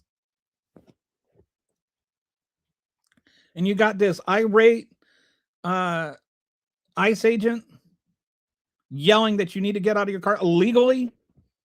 Do you think that she felt safe? I don't know what the rights. Sometimes I feel like we're in the middle of a time war and the bad guys won. Okay.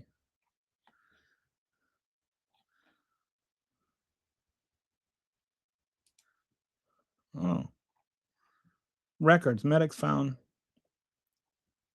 So okay, so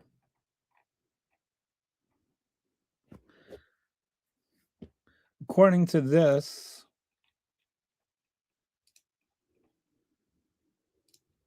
this is interesting. Thanks for sharing this.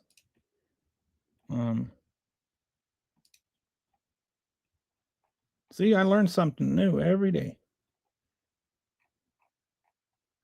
Okay, let's hide that. Okay.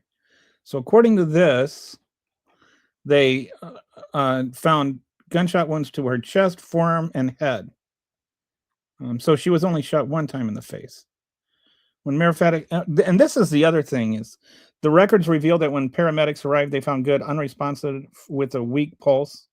According to the Minneapolis Fire Department incident report, medics found 2 apparent gunshot wounds to the patient's right chest, 1 to the forearm, and another possible wound to the head. Video of the shooting shows the federal agent fired 3 shots into Grenade Goods SUVs. So another thing that I think was relevant to all this is that she wasn't obviously a danger at that point.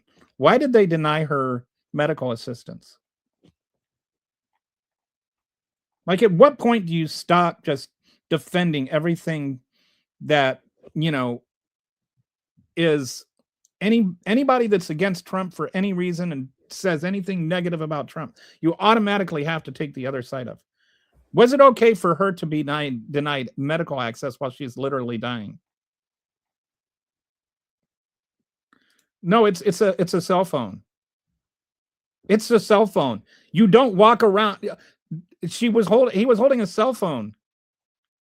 My goodness. And then your semantics are retarded, and you just totally you used the wrong your, and you forgot your apostrophe. And then you used the R word. I've asked you not to use the R word. Like slurs get you banned from my channel.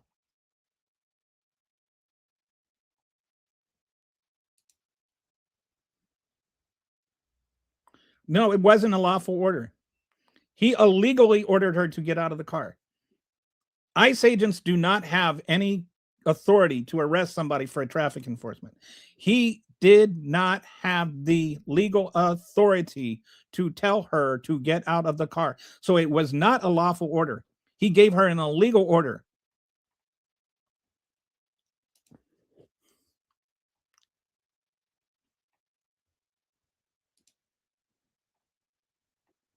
Okay, that's all right. Just If you use the R word again, you're banned.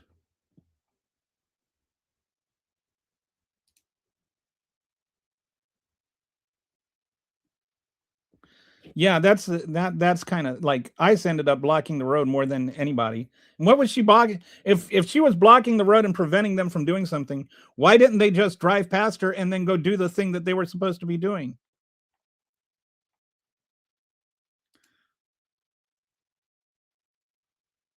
She didn't stomp on her gas. She eased out and she was looking at him. He made eye contact with her. He was watching her steer the steering wheel.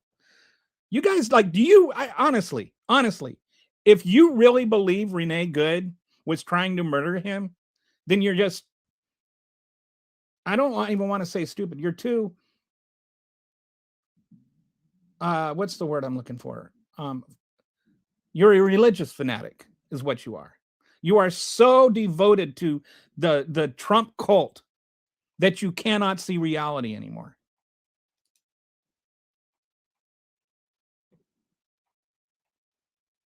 Because it doesn't exist. There is no body camera. Okay.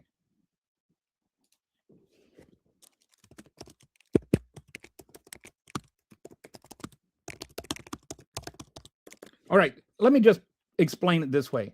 You know how you know for a fact he doesn't have a body camera? Because in all the other footage where he's running around, walking around, holding his cell phone and recording it, you don't, in all the other recordings of him, there's no body camera on his body. Where is the body camera that's supposedly doing the recording? When you wear a body camera, you can actually see the camera. So he's not wearing a body camera. He's walking around holding a phone. The footage of everything is actually obviously from his phone. And you're going to sit there and you're going to quibble over whether or not he had a body camera. It's not a body camera. It's a cell phone.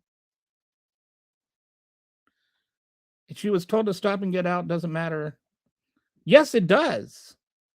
Because he's not allowed to tell her to stop and get out. Anyway, I'm so tired of arguing with this stupid point. Or maybe, I skipped over it. Somebody said, if people keep telling you about it, maybe it's true. Or maybe it's just a repeated lie. This, like, if you don't believe a lie, if a lie gets repeated often enough, then people will believe it's true. And now it's like, if you don't believe the lie, it's true. But I wouldn't expect you to be honest when you can't even be intellectually honest on what happened. But I am being intellectually honest on what happened. I don't know who you're talking to. If you're talking to me, what happened is he tried to drive. He drove past her, got out of his car, came over to her, acted like a manly man, and then shot her 3 times for trying to leave.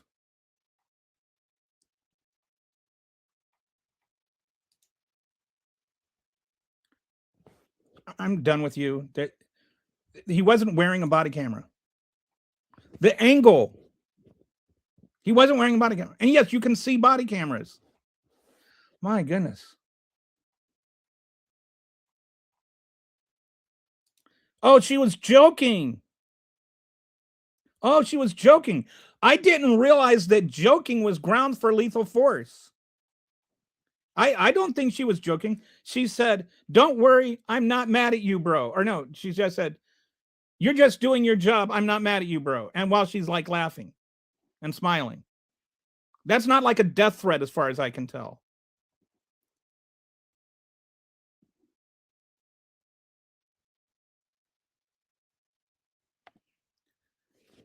He drove past her. He literally drove past her. Therefore, they're not blocking the road. You're right. You can't drive past somebody that's blocking the road. So if he drove past her, she wasn't blocking the road. You're almost there. You're almost there. If you try a little bit harder, you can get there.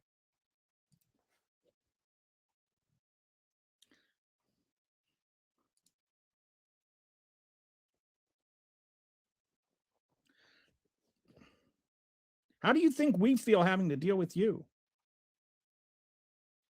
I bet you think that other countries pay tariffs still. What were they obstructing? What obstruction is a crime? Under what circumstances were they obstructing? What was there some sort of operation going on? What was the operation? Why were they just driving past when they encountered her?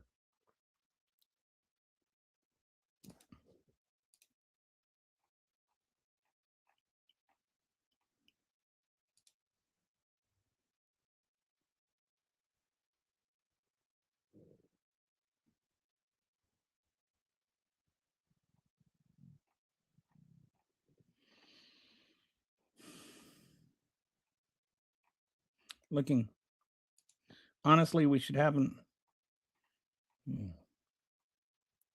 because I can tell from the pitch of your voice. Oh, that you have. It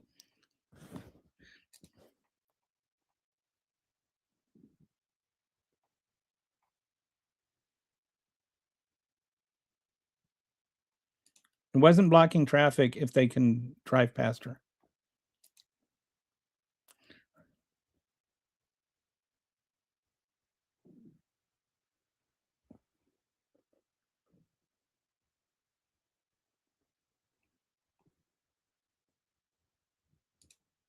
He is 100% legally allowed to order out or anyone if the way they're, except she wasn't obstructing an investigation or impeding them.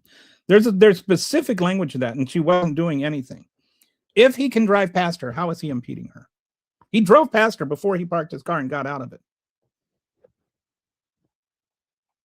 So the whole idea that she was being arrested for obstructing traffic is debunked by the fact that he drove past her.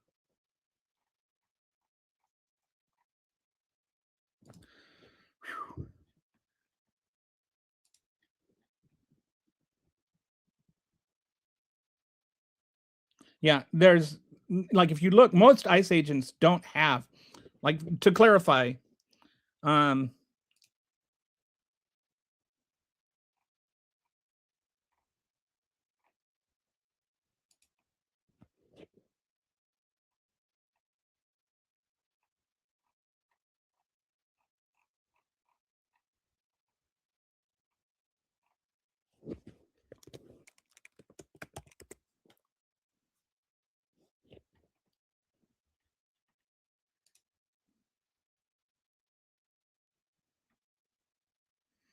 okay, so just gonna thanks Kitty for sharing this. Okay, so this is just to put this stupid conversation to rest. Sirens blaring in the background. He approaches and circles Good's vehicle in the middle of the road while apparently filming on his cell phone. Okay, cell phone. That's it. End of conversation. It was his cell phone. It wasn't a body cam, and it's just dumb to argue about. It was obviously a cell phone. You can tell by the angle of it. You can tell by, like a bunch of different things. By the fact that in other cameras, you can see it. Oh, and by the way, there's even like parts where his reflection in the paint of the car is seen, and he's holding a cell phone. He filmed himself filming with the cell phone. You want to sit there and you want to argue about that? It was a retaliation, and Ross planned to murder her when his tramp works, and it worked for him. I don't know about that either. I just have a feeling Jonathan Ross is the kind of guy that beats the shit out of his wife when she doesn't have dinner ready on time. And like, I don't think he takes no from women well. And he does have a domestic charge arrest on him.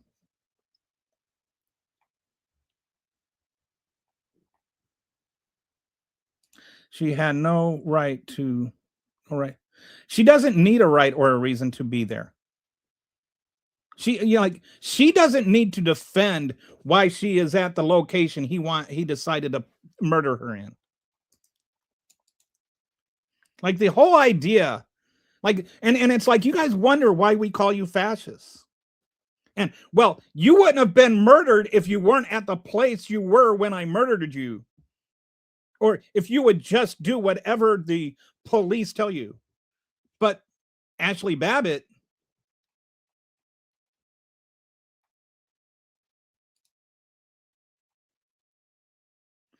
yeah, these Nazis would use the law. Yeah. The Nazis weren't there legally anymore when they were getting arrested either. You guys are like literally defending, show me your papers, and wondering why we call you Nazis.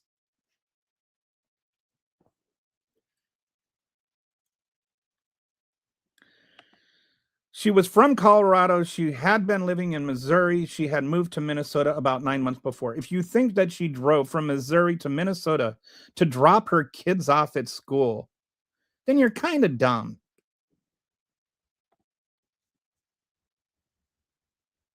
Well, her one kid. I think the other two kids live with their dad. Well, then she wasn't far from her kids. She should have been. Yes, yes. I bet you think that, don't you? If women just did their womanly duty and stayed at home with their kids, she wasn't being arrested for, yes. When she, why was he telling her to get out of the car?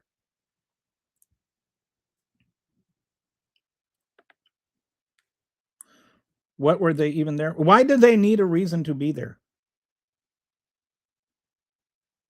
Oh, or who is they? Why were they even there? I don't know which they you mean. If there was a dangerous immigrant, why not call SWAT for backup and set up roadblocks? And she lived in the neighborhood. Yes. I mean, this is all like just the way they have made it all about her and not about him. He shot her in the face, or well, in the face, the shoulder, and the chest.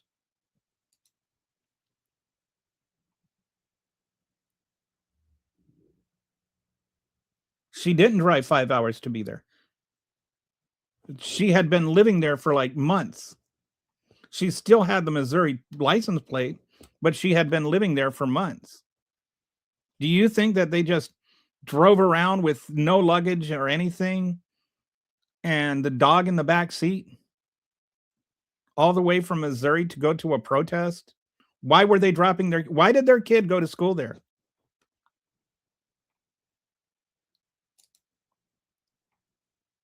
And then she didn't try to hit him. And her wife said, drive, baby, drive. That doesn't mean like if, how does she didn't, the wife didn't say, kill that bastard with your car or something. Saying drive, baby, drive is legal.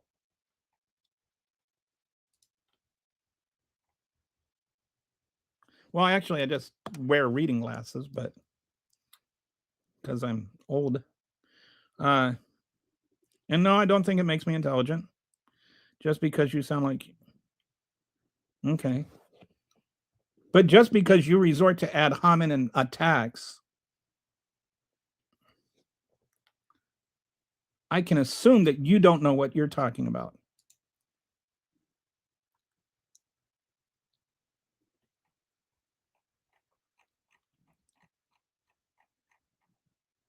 She said, I'm just pulling out.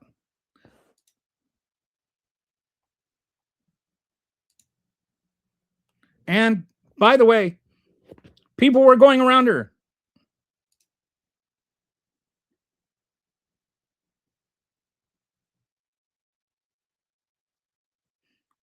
What truck that was trying to go around her? There was no, the truck stopped and got out. They got out. They didn't try to get around her. There's, is it the Times? Somebody did a thing where they showed the truck could have gotten through there too. Had plenty of room. She wasn't even at all into that next lane. She was over, it was like a 2-lane road with a bike lane. She was straddling the bike lane and the first lane. She wasn't into the second lane.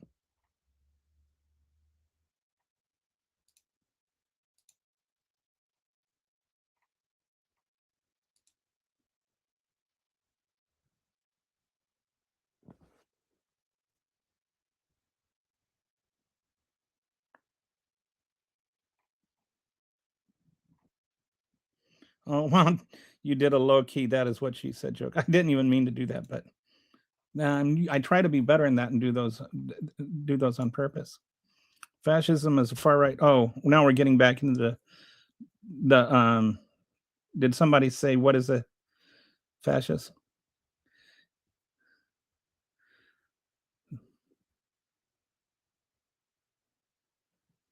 Fascism is a far right MAGA, authoritarian MAGA.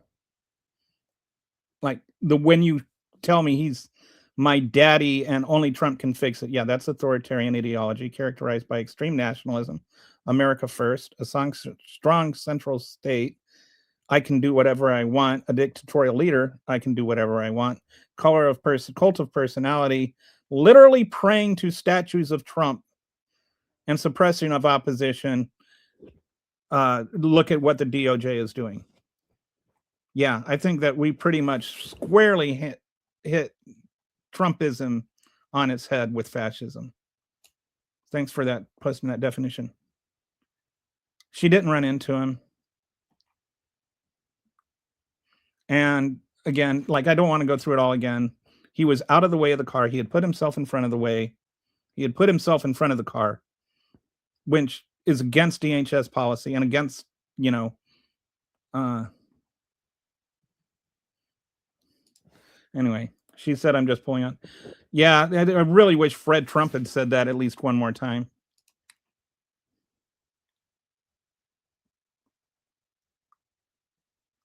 Morals and lawful are two totally different things. There's a pretty big the overlap in the Venn diagram tends to. There has to be something there. There are some things that are immoral and legal, and there are some things that are illegal, and there are some things that are legal and immoral, and there are some things that are moral and illegal. For instance, our immigration policy. No, I haven't made it a joke. I mean, you act like a Nazi for 10 years, and then you say you've been calling us Nazis for 10 years and laughing about it while you're building concentration camps and running around asking people for their papers and invading other countries and threatening to go to war with Europe. Yeah, at a certain point, you just got to admit you're a Nazi.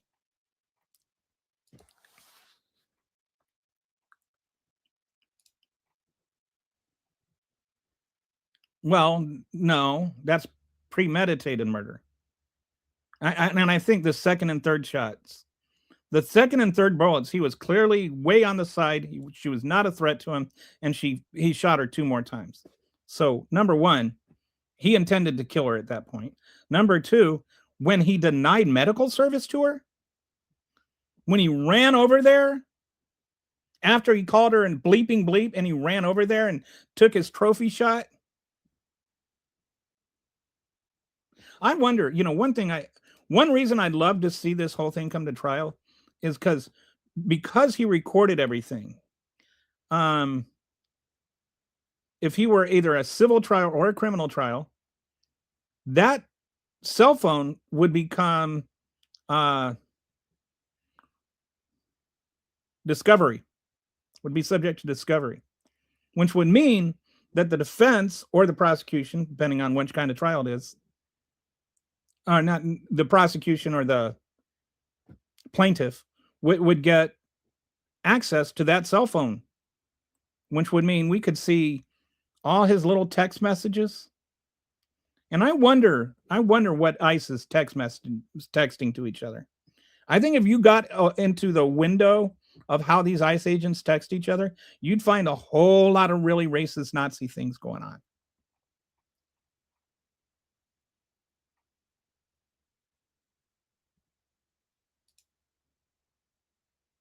Yeah, it was more, she was at an angle.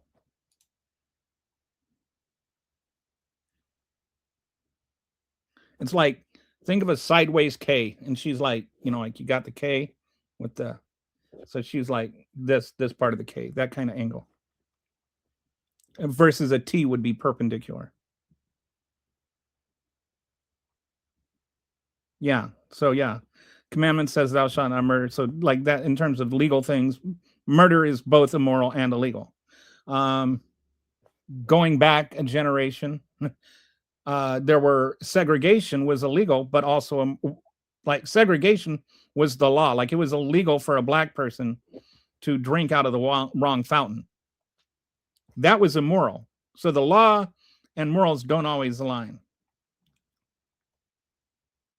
Some of you use legal terms without a shred of evidence. I don't know who, that's a sort of a vague comment. I don't even know which side you're talking, who the you is there. ICE has been engaging in illegal search and seizures. They have. There's a lot of Fourth Amendment issues with them.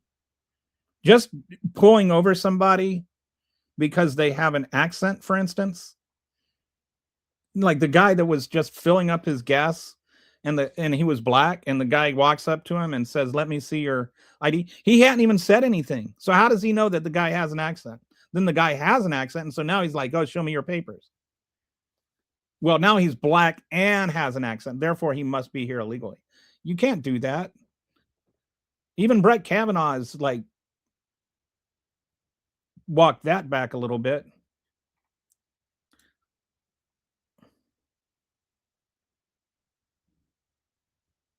Same thing.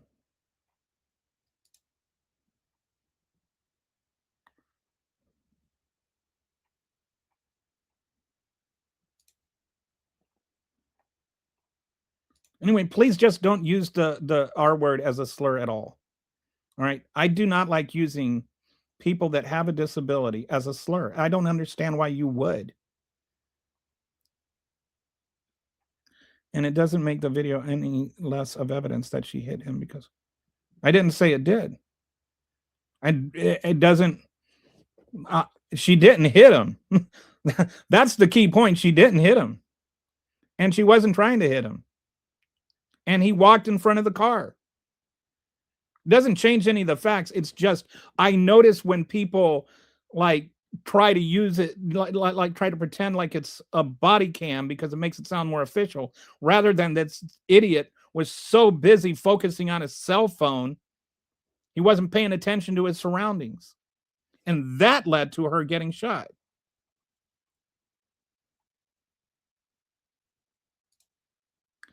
What witnesses said that? If it's out there, I don't know.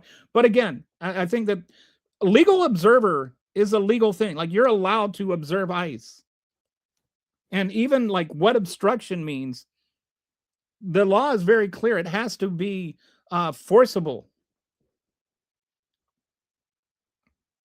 You can't just, like, honking your horn and warning immigrants is no different than flashing your high beams to let people know there's a speed trap ahead. Alerting people of law enforcement is legal. It's protected speech. And the Supreme Court has heard this. There's a case, Houston versus Hill, which is the city of Houston was, tried to pass a law making it illegal. And it was overturned by the Supreme Court. Oh, even CNN. Like, I love it when people say CNN as though that this is like some gotcha. Scott Jennings is on CNN. CNN says things that aren't true. I'm like, I don't care if it's CNN said it.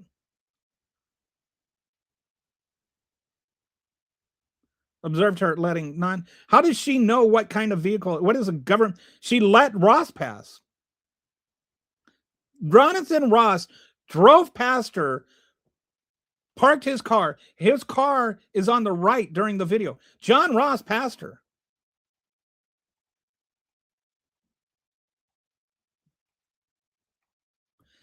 I have not seen video of this alleged 3-minute video of her sitting there honking the horn beforehand. So I'll look into it and see if I can find it. I don't know if you have it, Kitty, but even if it exists, it's still not illegal. Okay, so there's a quote she has here.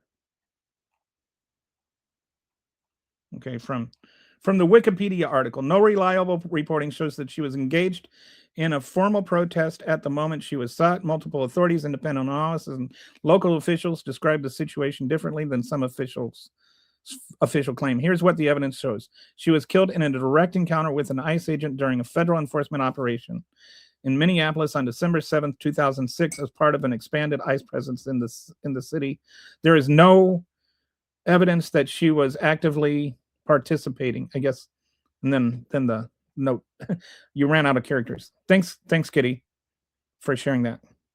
But yeah, I think we need to be careful here. Like, whatever video you see, are you sure that video is? I've seen like a lot of fake videos, and both sides will, I don't even want to say both sides. Fake videos happen, so question them. I'll give you an example. Yesterday, there was a video of a guy of like 4 ICE agents or 4 officers walking into a classroom and looking around, and they have all the kids put their hands up and give 2 thumbs up so they can see everybody's hands, and they walk in and they kind of look around the classroom and then they leave.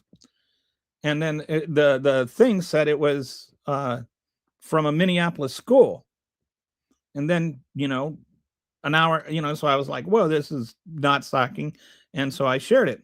Then later on, at first I asked Grok, because this was on X. I asked Grok, is this real? And then Grok said, yes, this is real footage from January 7th, the same day on which Renee Good got shot. And there was, some other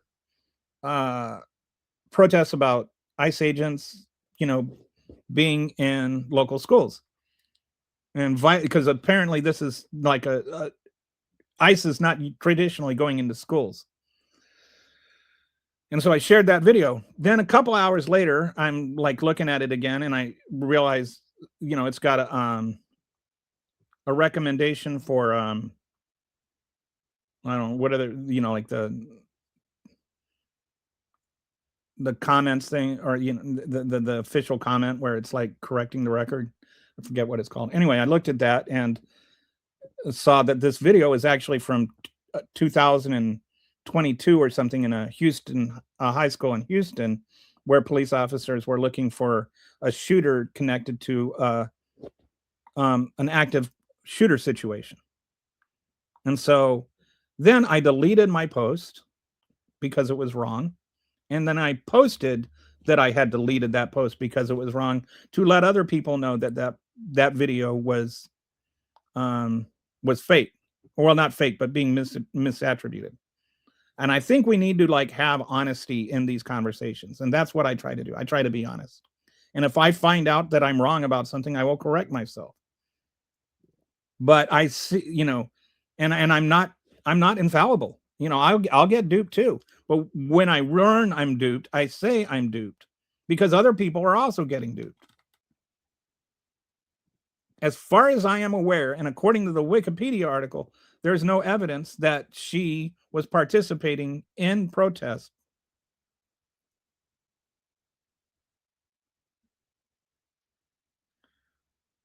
So,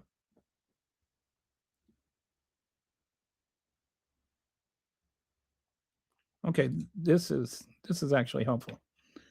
So, Kitty just shared this with me. Yeah. Right? That would be amazing. Oops. Sorry.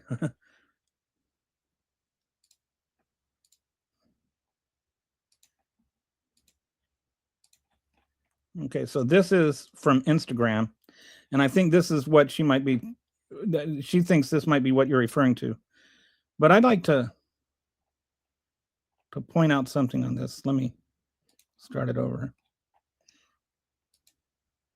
So this is the pilot right here, and you see she's not even. This is the bike lane, and then this is her actual lane. I don't know if you can see my cursor or not, but you can see her back tire is on in the bike lane, and the other lane is completely open. The lane she's supposedly blocking is not blocked. So I've never seen this video. I'm just going to watch it live with you right now. And so this is apparent. Looks like maybe somebody that lives upstairs. Oh, is there? There's people blowing whistles over here. It looks like maybe they're blowing whistles.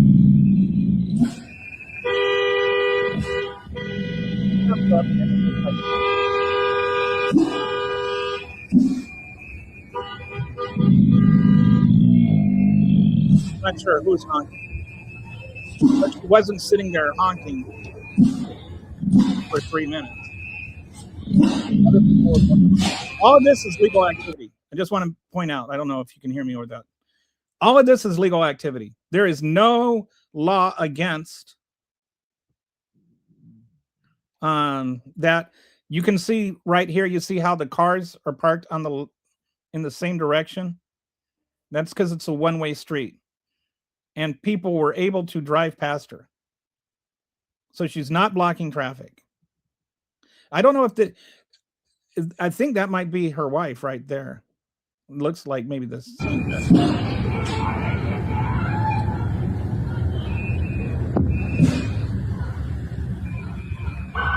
Now the car's starting to pile up because I see blocking traffic.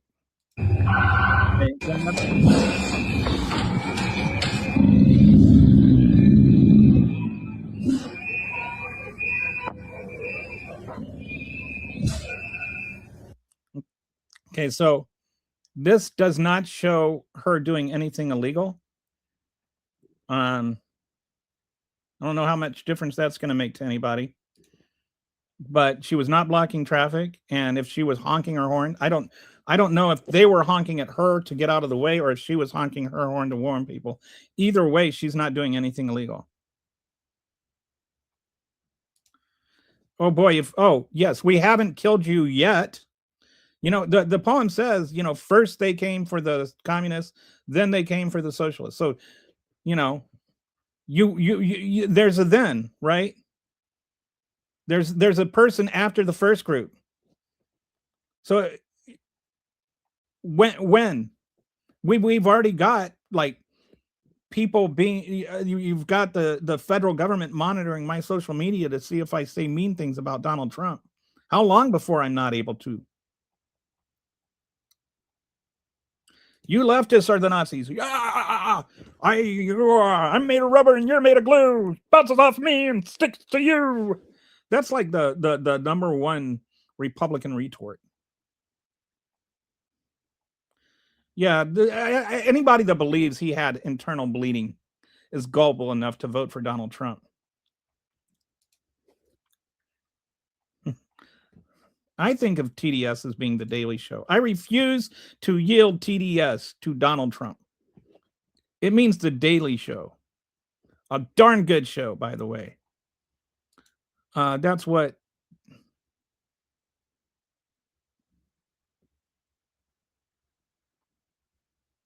I don't know what this has to do with Maduro. It's possible, like, to not like Maduro and still think that Donald Trump should have gone to Congress before he conquered them.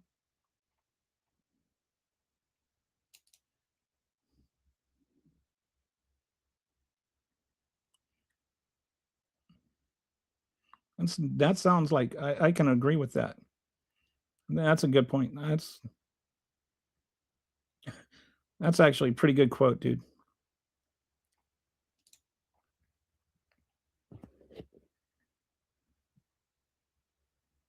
Yeah. I never did get around to it, but I have. Let me see. Oh, I don't. This one I don't have Cheryl. But my initial plan, never got around to it, was to just talk about this today, which is all the ways that Donald Trump is violating the Constitution.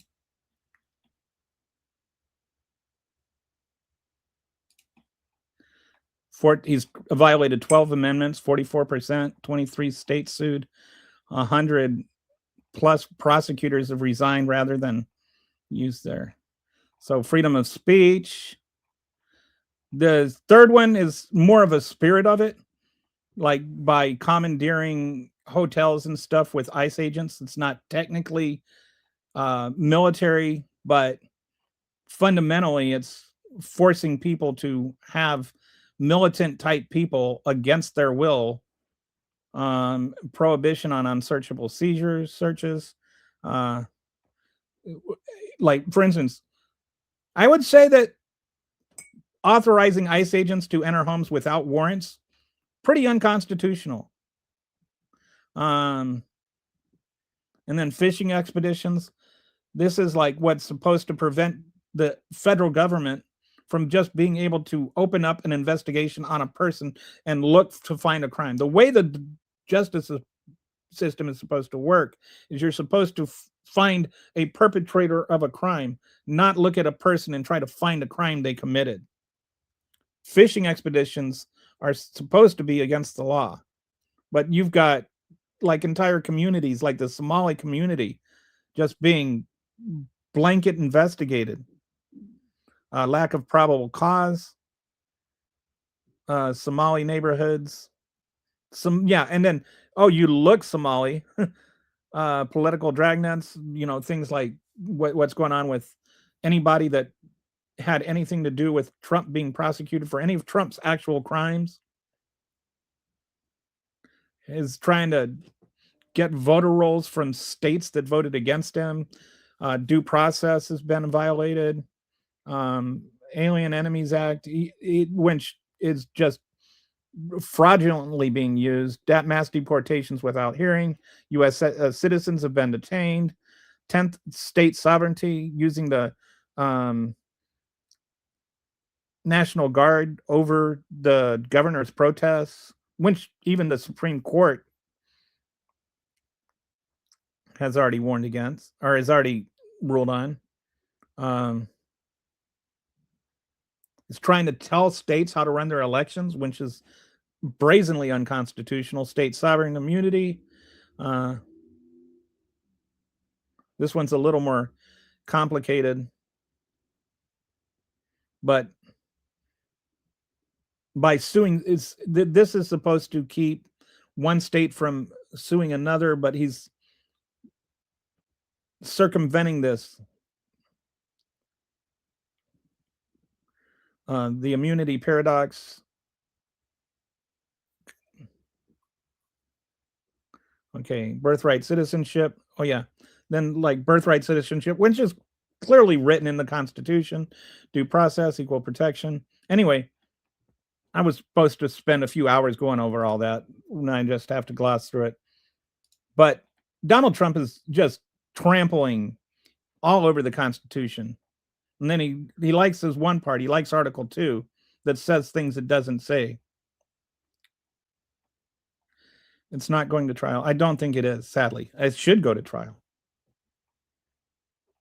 It's not going to. The only reason it's not going to trial is because they don't care about the law anymore. Oh, wow. Looks like I had a bunch of people leave.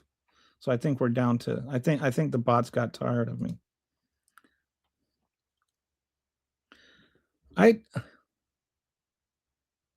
Okay, I don't know, what all of that means, but I do agree that both sides have this mentality that, conform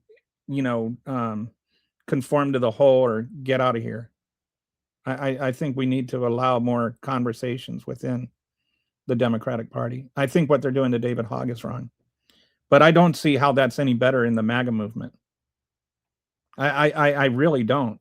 Like, you're not even Donald Trump is endorsing somebody for Senate that didn't even announce they're running because a senator voted against him one time.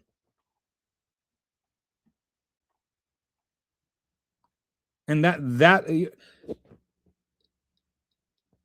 they basically just threw Marjorie Taylor Greene, one of the most MAGA of all MAGAs, to the wolves because she said, hey, molesting children is bad.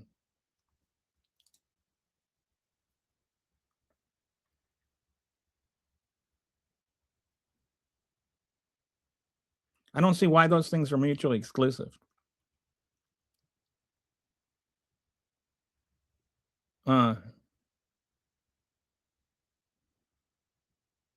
Those things are entirely consistent. Emily Heller literally said she was leading. Okay, I don't know. I don't see any convoys being led there. And I don't know who Emily Heller is.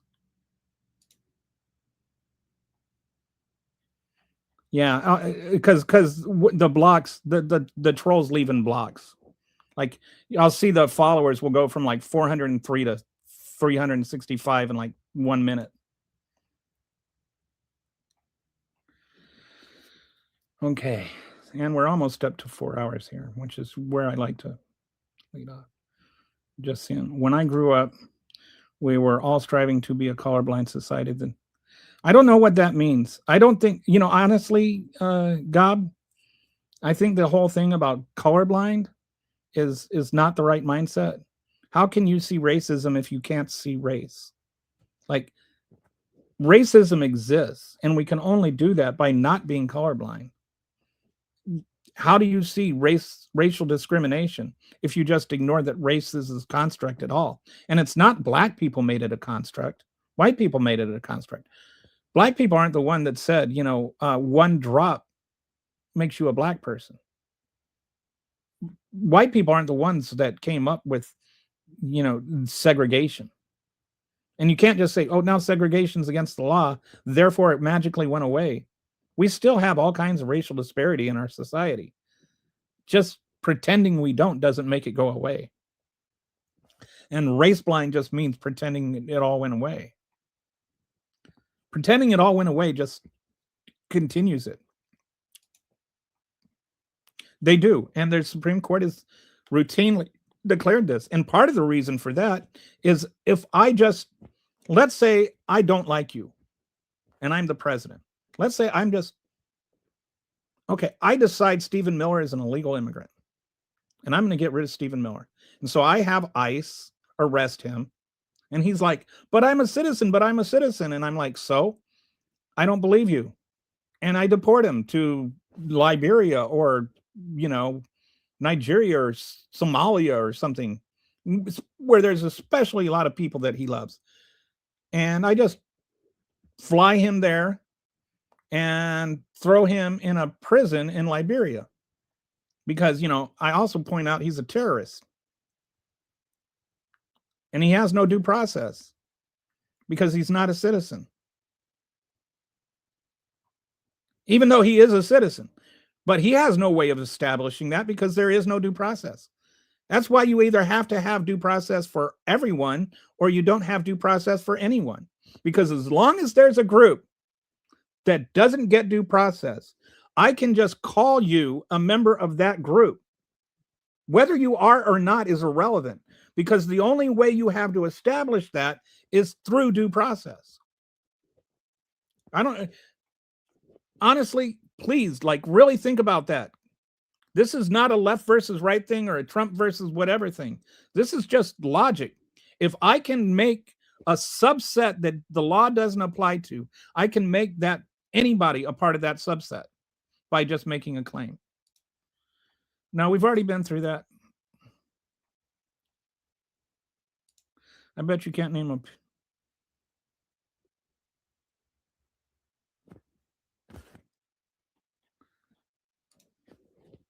I bet you I can name a person who's been murdered by an ICE agent.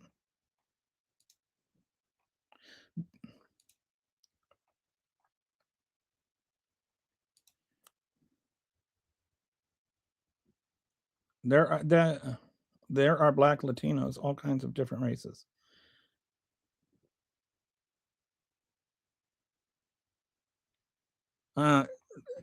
This is just a lot of yelling nonsense. Do you act like there's a cogent point that's based on any type of reality?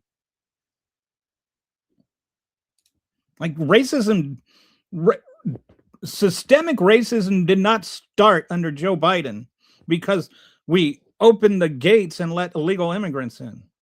Like, I don't even know what I don't even, that is such a stupid argument that even if you were to ask Gish Gallop about that, Gish Gallop would be like, that is too nonsensical to even apply to me.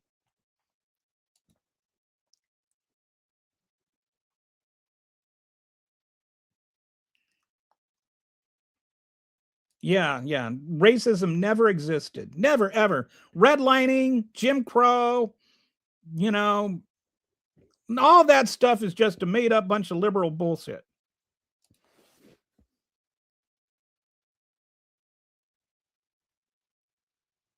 I have two functions in your eyes and a brain in the ability to analyze it myself. I don't need some talking head or some political pundit to do it for me. I have no idea what you're referring to.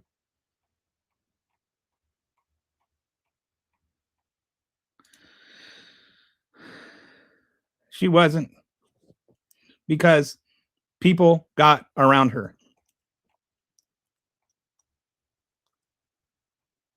Neither are you. All right, so we're at 4 hours now, and I like to end at 4 hours because guys got to pee anyway, and we're running out of viewers anyway. But thanks for stopping by. I got my first my first Twitch watchers my first day on Twitch, so that's cool. Anyway, I hope you have a wonderful day. I will talk to you tomorrow, and enjoy the rest of your day off. Talk to you later. Bye.